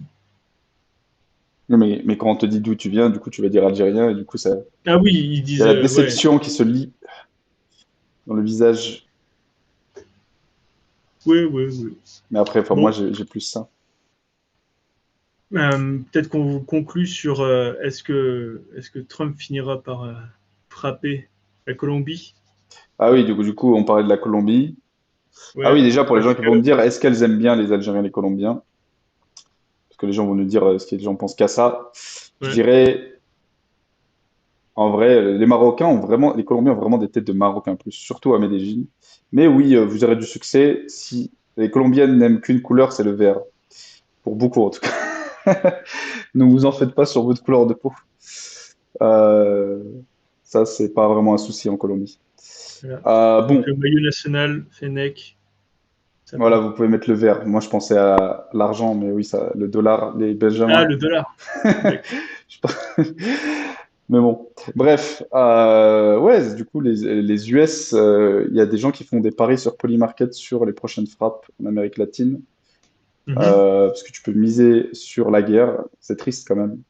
Moi, j'avais misé sur le fait que l'Iran tomberait pas avant fin janvier. J'avais gagné 300 dollars, 250 dollars. Et d'ailleurs, j'aurais pu même regagner encore plus d'argent depuis. Mais il y a eu des strikes. Alors, et il y a effectivement, les gens pensent qu'il y a le plus de probabilité, la probabilité la plus élevée sur les prochaines frappes américaines en territoire latino seront au C'est quoi? Mexique. Ah non, seront à Cuba, du coup. Cuba, c'était pas du tout aussi haut il y a pas longtemps. Avant, c'était Mexico, parce que Trump avait fait allusion au cartel et qu'il a dit, bon, c'est bon, j'en peux plus, là, C'est un euh, projet. Ouais. je vais faire des frappes, mais il est partout à la fois. Donc, il était au Venezuela, il a fait son truc au Venezuela. Et après, la présidente l'a calmé un peu, elle a dit non, mais on s'en occupe, etc. Mais en même temps, il y a eu une news qui est tombée pas longtemps après, c'est que les overdoses aux US de fentanyl ont diminué énormément sur les 2 dernières années, récemment, sur les 6 derniers mois, un an. On ne sait pas, est-ce Mhm. que parce que genre tous les gens qui étaient susceptibles ont été purifiés et du coup il n'y a plus assez de toxicos pour, tu vois?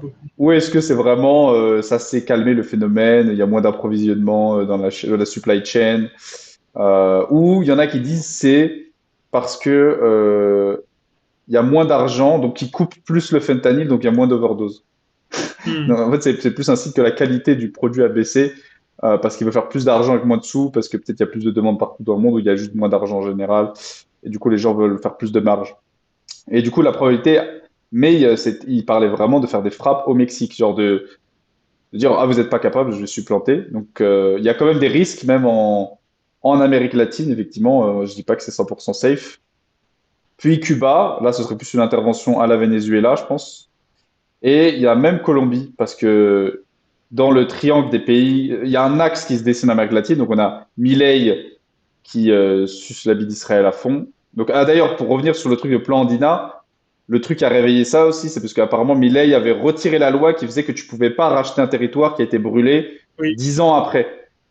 Je sais même pas si c'est vrai, mais voilà, c'était ce qui fait de dire ah oui, mais Milei il est pro-Israël. Plus il y a des Israéliens qui ont brûlé le truc par le passé, donc Milei veut qu'il y ait des Israéliens qui s'installent. En vrai, le Milei est tellement fou que genre ça me choquerait même pas. Le mec est vraiment un malade mental. Après, j'imagine que 50% de sa stratégie, c'est aussi pour que il dépend de ouf des US, des prêts des Américains, parce que son économie il a calmé un peu l'inflation, mais il est vraiment à ras le cul. Donc là, ils sont en train de brûler leurs réserves et ils vont avoir besoin d'argent et d'injection de cash bientôt.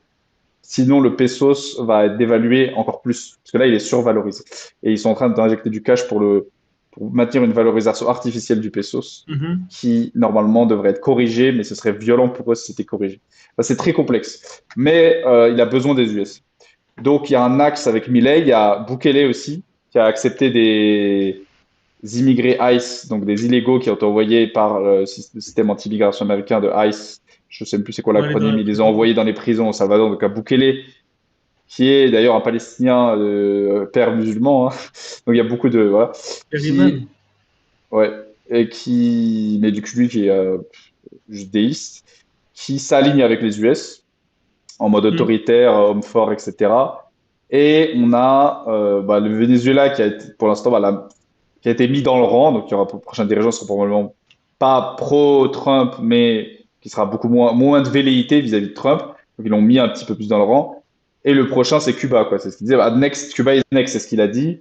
Mhm. Bon, je sais pas trop pour Cuba parce que c'est comme l'Iran, c'est un contender un peu plus Avec stable le que le bourbier Venezuela, qu'il y quand a eu même. en Iran, je pense que Ça les a ça calmés, je sera un peu pense. plus compliqué.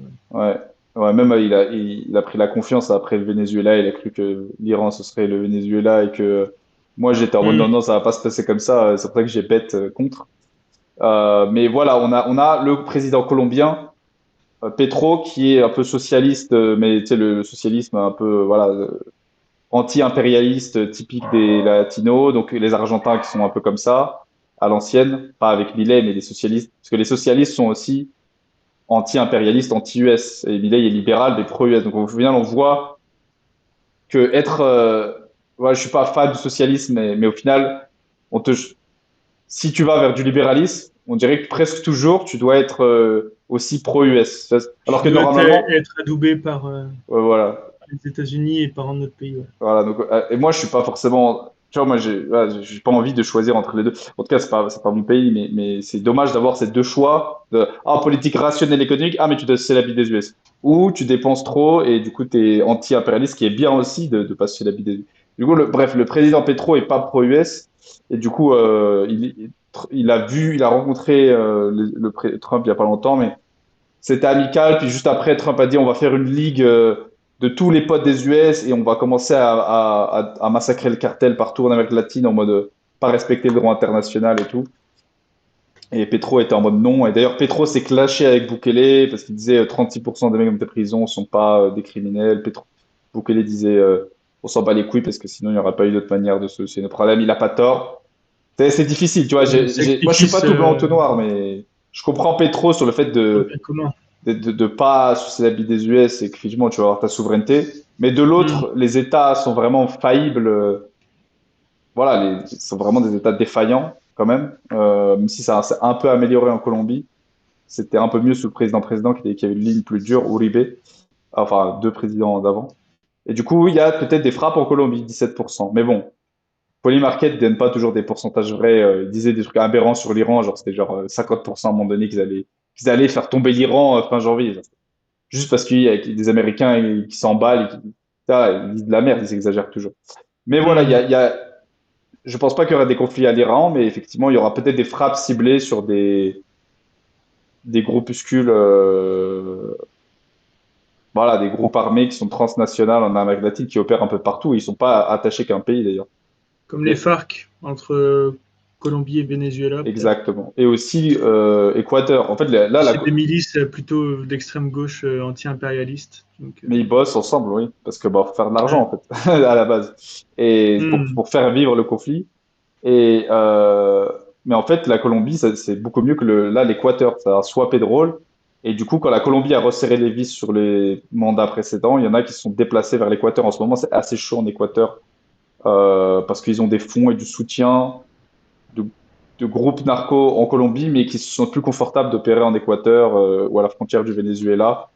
Mais bon, vu que le président de l'Équateur a pas eu de clash ouvert avec Trump, du coup, bah, il est pas listé. On voit que c'est Trump, en fait, si tu as un bif avec Trump, tu vas apparaître dans la liste des frappes. Hmm. Mais si t'aimes bien, peut-être que tu seras pas sur la liste des... Ouais, c'est un peu abusé. Mais bon. Pareil, il y a le Nicaragua. Il a toujours été dans le trio vraiment communiste avec Cuba et Venezuela en Amérique latine. Ouais. Et Trump n'a pas l'air de le viser pour l'instant. Pourtant, il pourrait, parce que c'est comme un peu le canal de Panama. Les États-Unis ont toujours voulu faire un canal, avant même de penser au canal de Panama, parce que le canal de Panama, c'était pensé par des Français. Le canal envisagé par les Américains, c'était au Nicaragua, parce qu'il y a un lac et c'est vraiment court quoi, comme chemin. C'est plus court que le Panama, il me semble même. Donc, je ne sais pas pourquoi il n'y a pas eu encore de la part de Trump des petites provocations et des menaces de frappe dans ce pays. Bon, en tout cas, ce qui se dessine, c'est effectivement tout du Mexique jusqu'aux Caraïbes, avec Venezuela et Colombie inclus. Ça fait écho au plan du techno.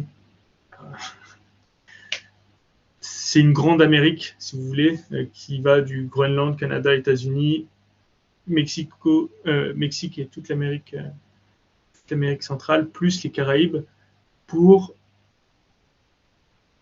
finalement arriver à la destinée manifeste que les pionniers américains avaient déjà en tête dès l'indépendance. Avoir un continent de liberté, bon, maintenant c'est plus dans des logiques impérialistes et de logistique, avec le Canada qui ouvre toutes ses réserves en tout, quoi, en toute matière première, et le Mexique plus Amérique latine, Amérique centrale avec toute la main-d'œuvre qui est considérée comme esclave un peu, puisque ils vont toujours les payer moins cher. Ouais. Et ça me fait Main-d'œuvre penser faible. à la citation que les latinos ressortent souvent sur Twitter de Bolivar. Donc Bolivar, c'est celui qui a libéré, entre guillemets, Simon l'Amérique Bolivar. latine de Simon Bolivar, qui a donné son nom à la monnaie Bolivar aussi, à la Bolivie, etc. Donc, on va dire le De Gaulle, même plus large que De Gaulle, largement une figure. L'équivalent de C'était De Gaulle, un entre peu guillemets, c'est le mythe du mec bénévolent qui a libéré, puis qui a redonné les clés de la machine, qui aurait pu être un dictateur, mais qui a dit non, je vous laisse en de bonnes mains pour construire une démocratie saine, Mhm. en se basant d'ailleurs, donc dans ce discours qu'il disait à l'Assemblée, qui était un peu la Grande Colombie à ce moment-là, mais ça avait commencé par le Venezuela, donc c'est un discours au Venezuela, puis plus tard ils ont rajouté la Colombie et l'Équateur, donc il y avait la Grande Équateur, ouais. Colombia. Et il a fait ce discours et la citation où il dit à un moment donné, les États-Unis sont destinés à nous persécuter au nom de la liberté. C'est Euh, pour ça qu'il fallait une grande Colombie qui puisse faire face un peu, qui a un équilibre entre la Colombie et les États-Unis. Pareil avec le Pérou, ils voulaient faire un grand Pérou avec Pérou et Bolivie. La Bolivie n'a pas voulu et a voulu casser. Tant pis. ah, mais c'est Et impossible. après, pour le sud de l'Amérique du Sud, là, c'est autre chose. C'était San Martin qui avait libéré, il me semble, Chili. Enfin, Chili, ça s'est fait à part, mais Argentine, Paraguay, Uruguay. Là, c'est chaque province qui s'est un peu libérée à des dates différentes. C'est pour ça d'ailleurs que le Paraguay et l'Uruguay ne sont pas inclus dans l'Argentine, alors que ça l'était avant. C'était le Paraguay d'abord qui voulait solo battle tout le monde, je sais pas quoi, et qui se fait latter la gueule après. Ouais, ça encore après. C'est Ah après oui, je parle au début. c'est un peu après la Révolution, mais c'est parce qu'il y avait justement un dictateur qui était plutôt jacobin et qui voulait, il voulait absolument que tout le peuple se métisse avec les Amérindiens et ensuite faire s'étendre un peu plus vers Brésil et Argentine, mais au final, Oui, il y a eu une oui. Oui, coalition il et ils y se sont avait fait des le Brésil. conflits entre la périphérie, un peu comme en France, quoi, avec c'était, je sais plus, c'était à Buenos Aires ou Rio Plata, la base centrale, et les autres. Et il y avait Mm. des conflits de type guérilla pendant un certain temps. Parce qu'il y avait les unionistes, les fédéralistes, les confédéralistes. Ouais, c'est qu'il y avait Et en Des fait, Girondins. personne n'était d'accord sur quoi faire avec ce nouveau pays. Parce Ouais, qu'il y a eu l'impulsion, déjà il y a eu la Révolution française, et il y a eu ensuite Napoléon qui a envahi, c'est très peu en laps de temps, hein, c'était même pas en moins de 20 ans. Il y a Napoléon qui a envahi l'Espagne. La couronne de l'Espagne a perdu son, enfin, les Bourbons ont perdu la couronne d'Espagne parce que c'est Jérôme, il me semble, qui a pris la succession. Et donc, en Amérique, vu que déjà ils avaient entendu la révolution française, c'était des Espagnols, enfin des Espagnols créoles. Ils étaient nés sur le continent américain, mais ils s'en intéressaient beaucoup. Ils s'intéressaient beaucoup aux idées des Lumières. Ils ont voulu, lorsque l'Espagne a chuté, impulser cet esprit de lumière, de révolution sur tout le continent oui, ils prenaient pour américain. modèle la France et même les US. Exactement. Et même Simon Bolivar est allé vivre en France entre Révolution et Napoléon pour s'en inspirer. Il a vécu à Oui, Paris. Et il est oui, oui. revenu ensuite pour faire sa révolution euh, en Amérique du Sud. Et dans le speech qu'il donne, d'ailleurs, il prend pour exemple les US, parce qu'on sent souvent la citation, bon, les US sont horribles, mais dans son speech, il dit que les US, c'est quelque part à la fois un modèle à suivre et à ne pas suivre. Il disait, bah, c'est vraiment une révolution réussie. Mais il disait, Mm. les Américains anglo, les Américains espagnols ne sont pas pareils du tout, culturellement, civilisationnellement, et ça, on ne peut pas répliquer. Donc on voit la lucidité qu'avaient les gens quand même sur la démocratie. Et lui-même, il mettait beaucoup de guillemets. Il disait, la démocratie, franchement, ça va être chaud. Les gars, ça va être très difficile. Souvent, quand on donne la liberté à des gens qui ne sont pas habitués, ça penche vers le chaos total ou la dictature où il y a un retour de la dictature, enfin bref. Il mettait vraiment, il disait, il voyait plus Mm. ça comme une expérience à l'époque, en fait. Et qui n'était pas garanti de réussir. Alors qu'aujourd'hui, la démocratie, c'est comme une certitude, c'est l'étape finale naturelle de tout processus, comme genre c'est le meilleur truc. Alors qu'en vrai, à l'époque, c'était pas sûr du tout. Il y a aussi un point qui a rendu Bolivar vraiment très célèbre, c'est que Bolivar, parce qu'il était un peu abandonné lors de sa révolte, il s'est battu avec des villageois, hein, avec ce qu'il a trouvé sur place, quand il errait un peu dans les campagnes colombiennes, vénézuéliennes. Il a voulu donner la nationalité, la citoyenneté pleine, même aux afrodescendants et aux Amérindiens. Alors qu'à l'époque, c'était plutôt les citoyens, c'est seulement les descendants de blancs, et c'est pas les autres, donc amérindiens, noirs et tout ce qui est métis entre les deux. Là, il y aura jamais, c'est des citoyens de seconde zone, il y aura jamais de citoyenneté pleine et entière. Simon Bolivar a voulu leur donner justement la citoyenneté. Oui, mais encore une Les fois, c'est mêmes de la droits. marchandise, quoi. C'est une marchandisation, c'est je te donne ça et en même temps tu fais la révolution pour moi. Donc, C'est parce c'est que, un calcul justement, ouais, politique. parce que il leur promettait ça pour qu'ils combattent à ses côtés. Parce que tous les autres révolutionnaires, il me semble, qui étaient dans la zone, eux, ils voulaient pas du tout donner la citoyenneté aux Noirs. Et Oui. du Parce que coup, c'était des les Noirs, ils Espagnols, les disaient, ouais, non, révolutionnaires. Enfin, je veux c'est des pas. criochos espagnols, créoles Hmm. espagnols. Mais c'était des Espagnols, c'était des blancs enfin, parce que Oui, c'était des c'est blancs bourgeois, comme en France, qui disaient, mais pourquoi on ça. doit donner nos taxes à des connards C'était des marchands d'esclaves des ou nobles, des en esclavagistes. Espagne, qui nous considèrent comme des moins que rien. Alors que ici, j'ai plein d'esclaves, j'ai plein d'argent. mais je dois sucer la bite de Branquignol en Espagne. Donc, allez vous faire enculer comme les Américains avec les Anglais, Et, tout simplement. et puis surtout, avec les colonies espagnoles, le problème, c'est qu'ils ne pouvaient pas faire de commerce entre eux. Il fallait envoyer l'argent en Espagne et que l'Espagne serve à tout le temps d'intermédiaire entre chaque colonie. Ce qui est Ouais. complètement aberrant. Ça Parce passait que souvent par c'est pour Mexico, ça je aussi que crois. ça a Mexico assez puis Espagne. plombé les colonies espagnoles. Oui, mais après, ils mettaient des réserves sur justement à cause de cette diversité raciale, sur la capacité à faire une démocratie. Ils disaient qu'il y avait des gens qui étaient vraiment, qui étaient jamais, qui venaient pas d'Europe, qui avaient jamais été éduqués, enfin les populations rurales et tout. Ils disaient ça va être très complexe de les intégrer dans le projet. Ouais. On le voit, ce qu'a donné plus tard la guérilla, ça, des populations en périphérie de gens qui ne contribuent pas, qui ne veulent pas faire démocratie. Donc ces fractures-là sont toujours là des centaines d'années plus tard. Mais il y a aussi la géographie. C'est pour ça que moi je pense qu'il n'y aura jamais une grande Colombie. Rien que la Colombie, c'est de la jungle ultra dense, je veux dire une grande Ouais, partie pour du collecter, truc. c'est compliqué. Juste pour aller de Bogota à Medellín, j'ai pris le bus, ça a mis 15 heures, alors qu'à vol d'oiseau, je sais pas, en Europe, ça aurait pris 5 heures peut-être. Tu vois, genre même en Suisse avec les tunnels, tu vois, parce que pourquoi Ouais. le Benelux est riche? Parce qu'ils ont réussi à faire des tunnels, il y a les Ardennes vers machin, il y a Bah, il les, n'y a pas de montagne au non, mais Benelux. même pas, mais le côté suisse, pardon. Quand je dis Benelux, je veux dire pas Benelux, la banane bleue. La banane bleue qui inclut aussi la Ouais, ok. Suisse et les Alpes italiennes. Et on a réussi à faire un Les truc zones de développement. continu. Voilà, une zone continue et pour transiter la richesse. Et ici, ils n'arrivent pas à faire ça. Unique. Et donc, c'est tellement dense que c'est un territoire parfait pour faire de la guérilla. Je veux dire, tu es juste dans la jungle et tu déboules et tu fais une embuscade à tout moment. Tu coupes des Mhm. arbres, ça repousse, parce que c'est ultra luxuriant, donc tu coupes des trucs, ça repousse le lendemain.